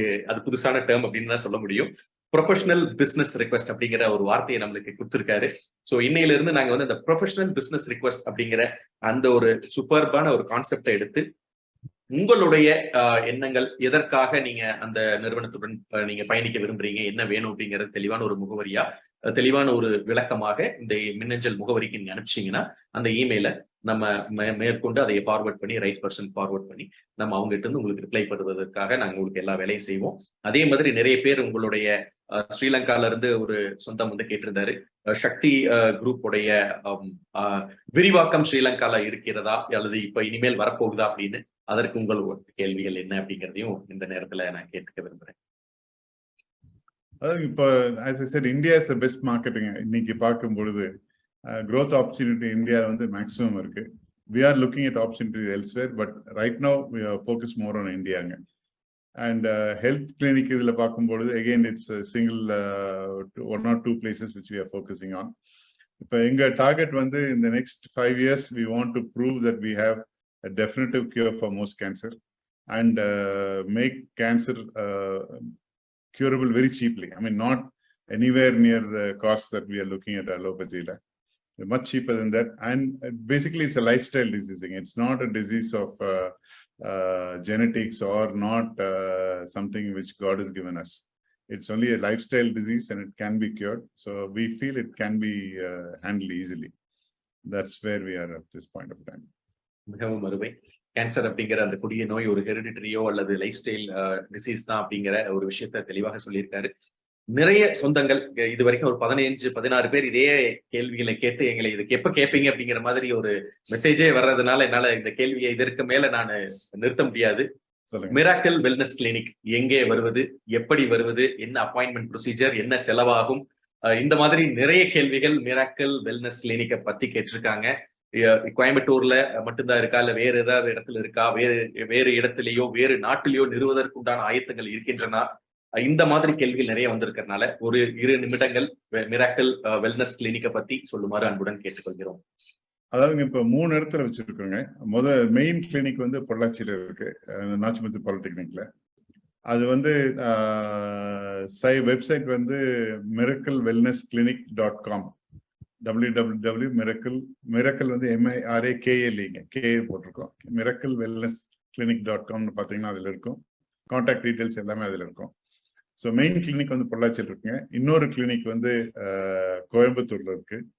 இன்னொரு கிளினிக் வந்து தென்காசியில ஜோஹோ கார்பரேஷன் அவர் ஸ்ரீதர் வேம்பு வந்து இங்க வந்து பார்த்துட்டு ரொம்ப நல்லா இருக்குன்னு சொல்லி அவர் ஒரு கிளினிக் போட்டிருக்காரு. ஸோ அதனால இப்போ வந்து 3 கிளினிக் இருக்குங்க. இது வந்து வரும் காலத்துல கிராஜுவலா எக்ஸ்பேண்ட் பண்ணலான் இருக்கோம். ஆனா ஃபர்ஸ்ட் வந்து ப்ரோட்டோகால் எல்லாம் பில்டப் பண்ணிட்டு இதுக்கு வந்து கம்ப்ளீட், ஏன்னா இப்போ நம்ம அதிகமா ஆரம்பிக்க அந்த கிளியரன்சஸ் ப்ரூஃப் இதெல்லாம் கேட்குறாங்க. அதெல்லாம் வந்து இப்போ பில்டப் பண்ணிட்டு இருக்கோம். கவர்மெண்ட் ஆஃப் இந்தியா அப்ரூவல் வந்து ஆயுஷ்ல வந்து நாங்கள் பண்ற ஓசோன் ட்ரீட்மெண்ட், விட்டமின் சி ட்ரீட்மெண்ட்டுக்கு அந்த naturopathy it's been approved. So அதுவும் வந்து இப்போ இது பண்ணிட்டு இருக்கோம். ஸோ எல்லாமே ஸ்டாண்டர்டைஸ் பண்ணிட்டு இமீடியட்டா will be opening up. But மெயினாக பார்த்தீங்கன்னா கேன்சருக்கு வந்து இப்போ அடையார் கேன்சர் இன்ஸ்டியூட் ஒரு ஹாஸ்பிட்டல் வந்து 5 ஸ்டேட்டுக்கு, அதாவது நமக்கு சவுத்ல இருக்க ஸ்டேட் எல்லாத்துக்குமே ஒரு சென்டர் மாதிரி இருக்கு, ஒரு மையமா இருக்கு. ஆனா நாங்க எதிர்பார்க்கிறது வந்து ஒரு பெரிய மையமாக பொள்ளாச்சியில ஏற்பாடு செய்யணும்னா அது வந்து, ஏன்னா எங்களுக்கு இன்ஹவுஸ் ட்ரீட்மெண்ட்டுங்கிறது ரொம்ப லிமிட்டட் டைம் தாருங்க, அதிகமா வேண்டியது இல்லை. அதுக்கப்புறம் அவங்க போய் லைஃப் ஸ்டைல் டயட் மாடிஃபிகேஷன் பண்ணாலே போதுங்கிற மாதிரி ஒரு இது இருக்கிறதுனால அந்த ஹார்ட் கோர் ட்ரீட்மெண்ட் முதல்ல பண்ணிட்டு அடுத்தது வந்து மாற்றலான் இருக்கோம். அதாவது ரொம்ப சிம்பிளுங்க. ஒரே ஒரு இது மட்டும், ஒரு த்ரோட் கேன்சரோட ஒருத்தர் வந்தாரு. 2 nodule in back of throat, 1 இந்த டங். அவருக்கு வந்து நார்மலா அலோபதியில வந்து surgery and removing the tongue or radiation where the tongue will be destroyed. இதுதான் நார்மல் இது. நாங்க வெறும் இந்த சோடா உப்பு இருக்கு இல்லைங்களா, சோடா உப்பு வந்து ஒரு டம்ளர்ல ஒரு ஸ்பூன் போட்டு கொப்பளிக்க சொன்னோம். அப்புறம் எங்க மிரக்கல் ட்ரிங்கை கொடுத்தோம். ஒரு வாரத்துல அது காணாம போச்சு. டோட்டலா அவர் வந்து அந்த கேன்சரை துப்பிட்டார் வெளியே. Literally it came out. அந்த அளவுக்கு it's a simple thing and certain வேஸ்ங்க. பட் இது சொல்லும் பொழுது அந்த அளவுக்கு இதா இது பண்ண முடியாது. இப்போ மலேசியால இருந்து கூட ஒரு நண்பர் இந்த வெப்சைட் பேசும் தலைமையில நான் ஒரு ஸ்பீச் கொடுத்திருந்தேன். அதை பார்த்துட்டு அவரே அவருடைய ஃபாதரை கூட்டிட்டு வந்திருக்காரு. ஹார்ட் பிளாக் இருக்காருன்னு சொல்லிட்டு கூட்டிட்டு வந்திருக்காருங்க. நல்ல வித்தியாசம் தெரியுது எங்களுக்கு.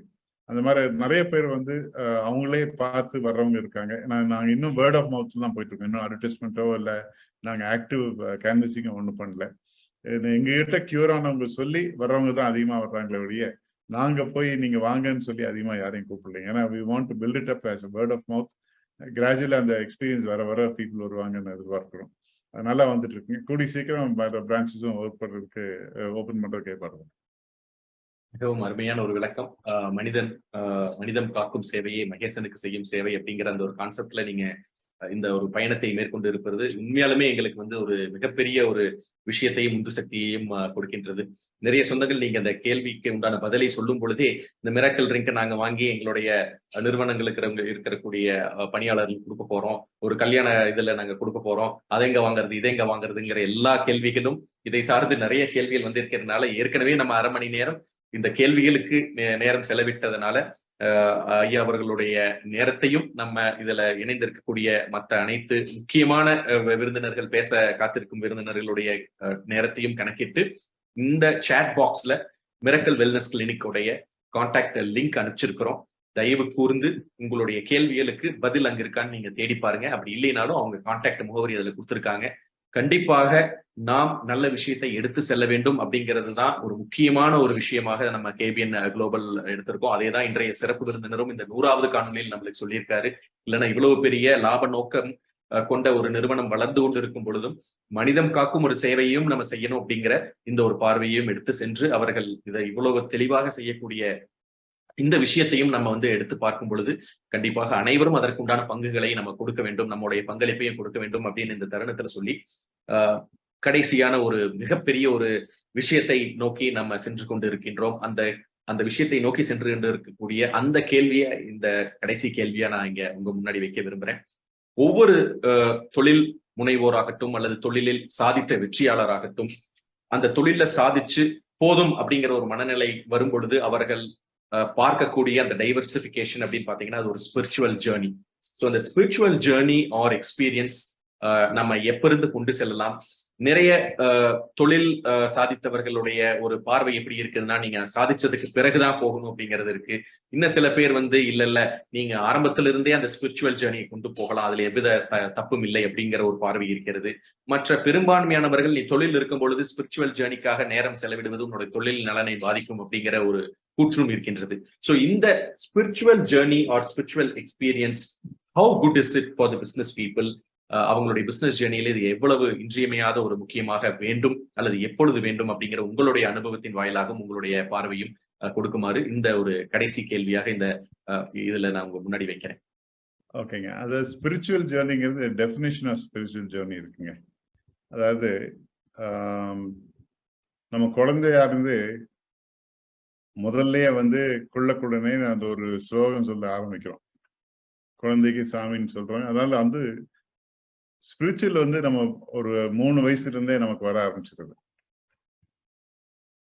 இது வந்து how you carry it along with யூங்கிறது பார்க்கும்பொழுது கடவுள் என்பது மதம் என்பது எல்லாம் வந்துங்க மனிதனால் உண்டாக்கப்பட்ட ஒன்றுன்னு ஒரு வச்சுக்கலாம். ஆனா எதுக்காக இந்த ஸ்பிரிச்சுவல் இது போகணும், எதுக்காக நம்ம வந்து கடவுளை பத்தி நினைக்கணும், இல்ல ஒரு பெரிய சக்தியை பத்தி நினைக்கணும்னா நமக்கு வந்து எதுவுமே வந்து உங்க கையில் இல்லைங்க. நம்ம எது செய்யும் பொழுதும் அதாவது நம்ம வந்து கடவுளை பத்தியே பேச வேண்டாம், ஸ்டாட்டிஸ்டிக்ஸ் பேசுவேன். நான் என்னோட குவாலிஃபிகேஷன் ஸ்டாட்டிஸ்டிக்ஸ். அதுல பாத்தீங்கன்னா ஏரோப்ளைன் பறக்கதே ஒரு ப்ராபபிலிட்டி தான். அதாவது எந்த தேரி எடுத்தீங்கனாலும் எந்த ஒரு பேசிக் சயின்ஸ் ஒரு தேரிக்கு உள்ள போகும்போது there is a chance that it can fail. Anything which happens, there is a chance it can fail. It can change in வந்து and given a circumstance this will be there ன்னு சொல்றாங்க. அந்த circumstance மாறும்போது ஒரு failure வருதுங்க. நான் இங்கிருந்து மதுரைக்கு கார்ல போறேன். அந்த 300 கிலோமீட்டர் போகும்போது chances of accident is 1 in 1000 வச்சுக்கங்களேன். ஸோ நான் வந்து I hope that I am not 1 in 1000. 999 நான் இருக்கணும், அந்த 1 in 1000 நான் இருக்கக்கூடாது. That accident should not happen to me நான் ஹோப் பண்ணி நான் பிளான் பண்றேன். இப்போ நாங்க என்னதான் பிளான் பண்ணாலும் இந்த 1 in 1000 will happen. ஸோ அந்த that I am not the 1 in 1000ங்கிறது தான் அந்த காடுங்கிறோம். ஏன்னா I cannot prevent the 1 in 1000. 1 in 1000 will happen. ஆச்சுங்களா? அந்த 1 in 1000 நானா இருக்கக்கூடாது. ஆனா நானா இருக்கிறதுக்கும் சான்ஸ் இருக்கு. ஆனா நானா இருக்கக்கூடாது, வேற யாராவது எனக்காக கூடாது நம்ம பண்றோம் பாருங்க. அதுதான் இப்ப பிசினஸ்லயே வந்து ஐ will go to a bank. அதான் நான் பேங்க்ல எப்பவுமே சொல்றேன். நான் வந்து பேங்க்ல வந்து உங்களுக்கு என்னங்க நான் சொல்றேன், ஒரு ப்ரொஜெக்ஷனை கொடுக்குறேன். நான் ஒரு தொழில் ஆரம்பிக்க போறேன், அதை நம்பி நீங்க பணம் கொடுங்க. அவங்க பணம் கொடுத்ததுக்கு அப்புறம் நான் ஃபேக்டரி கட்டணுங்க. ஃபேக்டரி கட்டுறது ஒரு டேமேஜ் இல்லாம ஆயிடணும். ஒரு பெரிய ஆக்சிடென்ட் ஆச்சுன்னா ஃபேக்டரியை காணாம போகலாம். நம்ம இவங்க ஸ்டெர்லைட் ஆன மாதிரி ஏதாச்சும் ஒரு ஆக்சிடென்ட் ஆச்சுன்னு வச்சுங்க, அந்த ஃபேக்டரியை காணாம போகலாம். ஸோ அந்த ரிஸ்க் இருக்கு. இதெல்லாம் முடிஞ்சு நான் ஃபேக்டரி ஆரம்பிச்சு அந்த ஃபேக்டரி ஆரம்பிக்க அந்த தொழில் பண்ணும்பொழுது அந்த பொருளுக்கு டிமாண்ட் என்ன இருக்கணும், அப்புறம் நான் என்னால் விற்க முடியும். இது வந்து நிறைய ட்ரீம்ஸ். நான் வந்து ஒரு ஃபேக்டரி ஆரம்பிச்சு 5வது வருஷம் நான் ரீபேமெண்ட் பண்றேன்னா அந்த 5 வருஷத்துக்கு நான் ஒரு 100 ப்ரொஜெக்ஷன் பண்ணியிருப்பேன். எல்லாமே டெஃபினட் கிடையாது, எல்லாமே ஒவ்வொன்றுக்கும். அப்புறம் ஆளுகள் நம்பி இருப்போம், 4 பேர் நம்பித்தான் அந்த ஃபேக்டரி போடுவோம். டெக்னாலஜியை யாரோ நம்பி இருப்போம், ஃபைனான்ஸுக்கு யாரோ நம்பி இருப்போம். அந்த ஆளுகள் நம்ம கூட இருக்கணும், அந்த ஆளுகள் மாறாமல் இருக்கணும், நம்ம மாறாமல் இருக்கணும். அந்த மாதிரி இருக்கும்போது நிறைய வேரியேஷன்ஸ் வருதுங்க. இந்த வேரியேஷன்ஸ் வந்து ஹேண்டில் பண்றதுக்கு ஒரு மெச்சூரிட்டி வேணும். நம்ம இந்த கடவுள் நம்பிக்கை, தியானம் இதெல்லாம் சொல்றது வந்து என்ன வேரியேஷன் வந்தாலும் நம்ம ஃபோக்கஸ் மாறாம இருக்கிறதுக்காக பண்றதுதான் இந்த எக்ஸ்ட்ரா இதுங்க. இப்ப நம்ம வந்து ஆர்ட் ஆஃப் லிவிங் எடுத்துக்கோங்க. அவங்க வந்து பிரீதிங், அந்த ஒரு பிரீதிங் எக்ஸசைஸ் கிரியான்னு சொல்லி பண்ணுவாங்க. அந்த கிரியா நான் முதல்ல பண்ணும்பொழுது எனக்கு அந்த அளவுக்கு ஒரு நம்பிக்கை இல்லை. ஆனா அந்த கிரியா பண்ணும்போது 45 நிமிஷத்துல the amount of oxygen bubbling which went through my system, அது வந்து as an athlete I used to feel it when I was 19-20 years old, running for about 4 hours a day and training for 4 hours a day. அப்போ வந்து ஒரு coffee குடிச்சா எனக்கு 4 மணி நேரம் கையெல்லாம் இது பண்ணும். அந்த அளவுக்கு ஃபிட்னஸ் இருந்தது. இது சும்மா உட்காந்துட்டு 45 நிமிஷம் புசு புசுன்னு மூத்த வந்துருச்சு. ஸோ அந்த அளவுக்கு fitness I am able to bring in yoga which I was doing in about 2 years of hard work. So இதெல்லாம் வந்துங்க, இது யோகா வந்து 2000-year-old science. It's an old thing which I don't know. நம்ம வந்து 200 வருஷமா மாறிப்பட்டு இந்த மர்காலைக்கு அப்புறம் படிச்சதை வச்சு நம்ம பேசிட்டு இருக்கோம். நம்ம பழைய கல்ச்சர்ல 2000 வருஷமா 15000 வருஷமா வந்த ஒரு பாரம்பரியத்தை வந்து நம்ம மூட நம்பிக்கைன்னு ஒதுக்க முடியாது. அதனால ரெண்டையும் பேலன்ஸ் பண்ணி தான் கொண்டு போகணுங்க. அதனால அதுக்காக நான் ராகு நேரம் பார்த்துட்டு தெற்குல சூறனா தெற்கே போக மாட்டேன்னு உட்காந்துட்டு இருக்க முடியாது.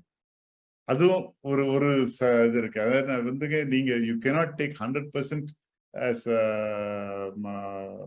மூட நம்பிக்கையும் எடுக்கக்கூடாது, ஆர் ட்ரெடிஷனையும் எடுக்கக்கூடாது. 100% சயின்ஸ்ன்னு சொல்லிட்டு மற்றதை இக்னோர் பண்ண முடியாது. ஏன்னா அதுலயும் பழைய நிறைய அனுபவங்கள் இருக்கு, அதெல்லாம் நம்ம வந்து பார்த்துட்டு. அதனால இட்ஸ் அ பேலன்ஸுங்க. ஆனால் I would not say that 45 வயசுக்கு மேலதான் நான் கடவுளை பார்க்க போறேன், அது வரைக்கும் கடவுள் வெயிட் பண்ணுங்கன்னு சொன்னா நம்மளுக்கு அப்புறம் வந்து நம்ம கடவுளை பார்க்க மாட்டோம். அதனால this is a balance, it has to go right through and each day you need to have the balance. அப்பதான் நம்ம பிசினஸ்ல வந்து ஒரு டிப்ரெஷன் இல்லாம ஹேண்டில் பண்ண முடியும், ஒரு டென்ஷன் இல்லாம ஹேண்டில் பண்ண முடியும். Anything I do my best and the result is not up to me. Whatever happens I give me the confidence and the strength to bear with outcome regardless of my effort. நான் effort பண்றேன், fail ஆகும். இப்போ நாங்கள் sports போறோங்க, I want to win a gold medal. There are 100 people who want to, the one person only can get a gold medal. All the 99 cannot. So I must have the confidence and the maturity to take a loss. That maturity comes with this kind of practice. Some amount of patience, some amount of grace. இதெல்லாம் வர்றதுக்கு வந்து இந்த கடவுள், அந்த யோகா இதெல்லாம் இருக்கு. அதனால ரெண்டையும் இக்னோர் பண்ண முடியாது. Fantastic reply. உண்மையிலுமே ஒரு ஐ ஓப்பனிங் ரிப்ளை அப்படின்னு தான் சொல்லணும். ஏன்னா எந்த ஒரு டிஸ்பியூட்டும் இல்லாம பிராக்டிக்கல் அப்ரோச்ல அந்த கேள்விக்கு உண்டான பதில் நீங்க கொடுத்திருக்கிறது மேன்மக்களே அப்படிங்கிற அந்த ஒரு வார்த்தையை எனக்கு இங்க குறிப்பிடணும்னு தோணுது. உண்மையாலுமே உங்களுடைய அந்த அனுபவத்தை, அப்பாவுடைய அனுபவத்தை, அவர் பறைசாற்றின ஒரு தாக்கத்தை, எதைய அவர் கொள்கையாக கடைபிடித்தாரோ அந்த கொள்கையின் பின்பற்றி அவருடைய வழித்தோன்றல்களாக இந்த கொங்கு சமுதாயத்திற்கு ஒரு எழுச்சி மிக்க திருமகனாக இருந்த அந்த ஒரு பாதையை நீங்க கொண்டு சென்று, அந்த பாதையை நம்ம கேபிஎன் குழுமத்திலிருந்து இந்த காணொலியை பார்த்து கொண்டிருக்கின்ற, எதிர்காலத்தில் யூடியூப்ல அப்லோடு செய்து அதை பல ஆண்டுகள் பார்க்கக்கூடிய அனைத்து தொழில் முனைவோராகட்டும் அல்லது தொழில இருந்து சாதிக்கணும்னு நினைச்சிட்டு இருக்கக்கூடிய அனைத்து சொந்தங்களுக்கும் இந்த ஒரு 1.5 மணி நேர காணொலி மிகவும் ஒரு எழுச்சி மிக்க ஒரு காணொலின்னு தான் நான் சொல்ல முடியும். 100வது காணொலி அப்படிங்கிறதுக்காக மட்டும் நாங்க வந்து இதை குறிப்பிட்டு சொல்ல விரும்பல. உங்களுடைய அனுபவத்தையும் அந்த தலைமுறைகளாக கொண்டு சேர்க்கின்ற அந்த ஒரு எத்திக்ஸ் அண்ட் வேல்யூஸை இங்க நீங்க உங்களுடைய ஒவ்வொரு கேள்விக்குண்டான பதிலையும் எங்களால் பார்க்க முடிந்தது.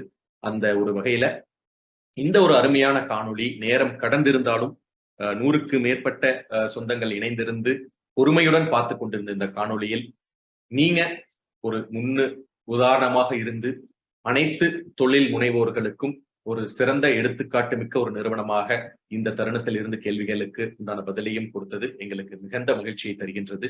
இந்த 100வது காணொளி தொகுப்பில் இணைந்துள்ள அனைத்து கொங்கு சொந்தங்களின் சார்பாகவும் KBN global, Kongu business network, KBN association Tamil Nadu, சிக்பா மலேசியா, கேபிஎன் ஆஸ்திரேலியா மற்றும் கேபிஎன் USA சார்ந்து உள்ள அனைத்து எக்ஸிகியூட்டிவ் கமிட்டி மெம்பர் சார்பாக எங்களுடைய நெஞ்சார்ந்த நன்றியை இந்த தருணத்தில் உங்களுக்கு நாங்கள் தெரிவித்துக் கொள்ள விரும்புகின்றோம். நீங்க நம்ம சொந்தங்களுக்கு இந்த காணொளி மூலியமாக ஒரு விஷயத்தை நீங்க கொண்டு சேர்ந்து இருக்கிறீங்க. மறுபடியும் ஏதாவது ஒரு விஷயம் சொல்ல விரும்புனா நீங்க உங்களுடைய பங்களிப்பை இங்க தெரிவிக்கலாம்னு சொல்லி, அதற்கு பிறகு இந்த நிகழ்ச்சியை நிறைவடைந்த தருணத்தை நம்ம அடைய போகிறோம் அப்படிங்கிறத சொல்லி உங்களுடைய கடைசி உங்களுடைய ஒரு எழுச்சி மிக்க ஒரு வார்த்தைகளுக்காக நாங்க காத்துக்கொண்டிருக்கின்றோம். மிக்க நன்றிங்க. இது வந்து பெரிய ஆப்பர்ச்சுனிட்டி எனக்கு இத்தனை பேர்கிட்ட அக்ராஸ் த வேர்ல்ட் பேசுறது. நான் ஒரே ஒரு கருத்து தான் சொல்ல விரும்புறேங்க. அதாவது நம்ம எப்பவுமே வந்து நமக்கு அடுத்த தலைமுறை நன்றாக இல்லைன்னு நம்ம எப்பவுமே பெரியவங்க சொல்லுவாங்க. இப்போ பெரியவங்க, நான் போன ஜென்ரேஷன் நல்லா இருந்ததுப்பா, இந்த ஜென்ரேஷன் நல்லா இல்லைன்னு சொல்லுவாங்க. அதற்கு நான் என்ன சொல்லுவேன்னாங்க, it's a mistake of us. ஏன்னா நான் வந்து இப்போ இந்த வருஷம் இப்போ பார்த்தீங்கன்னா நம்முடைய பேரண்ட்ஸ் வந்து மேக்சிமம் எஃபர்ட் நம்ம சில்ட்ரன் போடுறாங்க. நம்மளுக்கு என்ன எஃபர்ட் நம்ம பேரண்ட்ஸ் போடுறாங்களோ அதை விட அதிகமான எஃபர்ட் இந்த ஜென்ரேஷன் போகுது. முயற்சி வீணாகாது, முயற்சி திருவினையாகும். ஆனால் நிச்சயமாக அடுத்த தலைமுறையை நாம் நம்ப வேண்டும். ஏன்னா நம்ம வந்து இந்த அளவுக்கு இன்புட் வந்து எந்த தலைமுறைக்கும் எந்த உலகத்திலையும் எந்த நாட்டிலையும் கொடுத்தது கிடையாது. அந்த அளவுக்கு இன்புட் இப்போ நம்மளுடைய பேரண்ட்ஸ், யங் பேரண்ட்ஸ் எல்லாம் பார்த்தீங்கன்னா அந்த அளவுக்கு எஃபர்ட் போடுறாங்க, அந்த அளவுக்கு அறிவுரைகளை குழந்தைகளுக்கு கொடுக்குறாங்க. நிச்சயமாக இந்த ஒரு எஃபர்ட் வீணா போகாது. ஆனால் நம்ம வந்து வருகிற தலைமுறையை நம்பிக்கை வைக்க வேண்டும், அவர்களுக்கு ஊக்கமளிக்க வேண்டும் என்று கூறிக்கொண்டு உங்கள் அனைவருக்கும் என்னுடைய நன்றியை காணிக்கிறேன். தொழில் மற்றும் வணிகம் செய்யும் கொங்கு வேளாள கவுண்டர் சொந்தங்களை இணைக்கும் பாலமாக கேபிஎன் குளோபல் என்ற டெலிகிராம் குரூப் செயல்பட்டு வருகிறது. 39 நாடுகளைச் சேர்ந்த 3585 கொங்கு வேளாள கவுண்டர் சொந்தங்கள் அதில் ஒரே குடும்பமாக தொழில் விவரங்களையும் தொழில் வாய்ப்புகளையும் அவர்களுக்குள் பரிமாறிக்கொண்டு உள்ளார்கள். இந்த குழு எந்த ஒரு அரசியல் கட்சியையோ அரசியல் தலைவர்களையோ பின்பற்றாத ஒரு குழுவாகும். நமது சமுதாயத்தின் மேல் அக்கறை கொண்டு முற்றிலும் நம் மக்களின் வர்த்தகத்தை உயர்த்த வேண்டும் என்ற உன்னத நோக்கில் செவ்வனே செயல்பட்டு வருகிறது. KBN என்ற பெயரில் மலேசியா கோலாலம்பூரில் பழனியப்பன் மாரப்பன் அவர்களால் தொடங்கப்பட்டு தற்போது தமிழ்நாட்டில் Kongu business network KBN association என்ற பெயரில் தமிழ்நாடு அரசில் பதிவு செய்யப்பட்டு தொழில் முனையும் கொங்கு சொந்தங்கள் ஆதரவோடு சிறப்புடன் செயல்பட்டு வருகிறது. KBN குளோபல் குழு தவிர வேறு எந்த ஒரு பெயரிலும் வாட்ஸ்அப் குழு, டெலிகிராம் குழு கிடையாது. இது நமது கொங்கு சொந்தங்களின் தொழில் மற்றும் சமுதாய முன்னேற்றத்திற்கு சேவை மனப்பான்மையுடன் உருவாக்கப்பட்ட அரசியல் சார்பற்ற அமைப்பு. இந்த குழுவில் இணைவதற்கு எந்த ஒரு கட்டணமும் கிடையாது.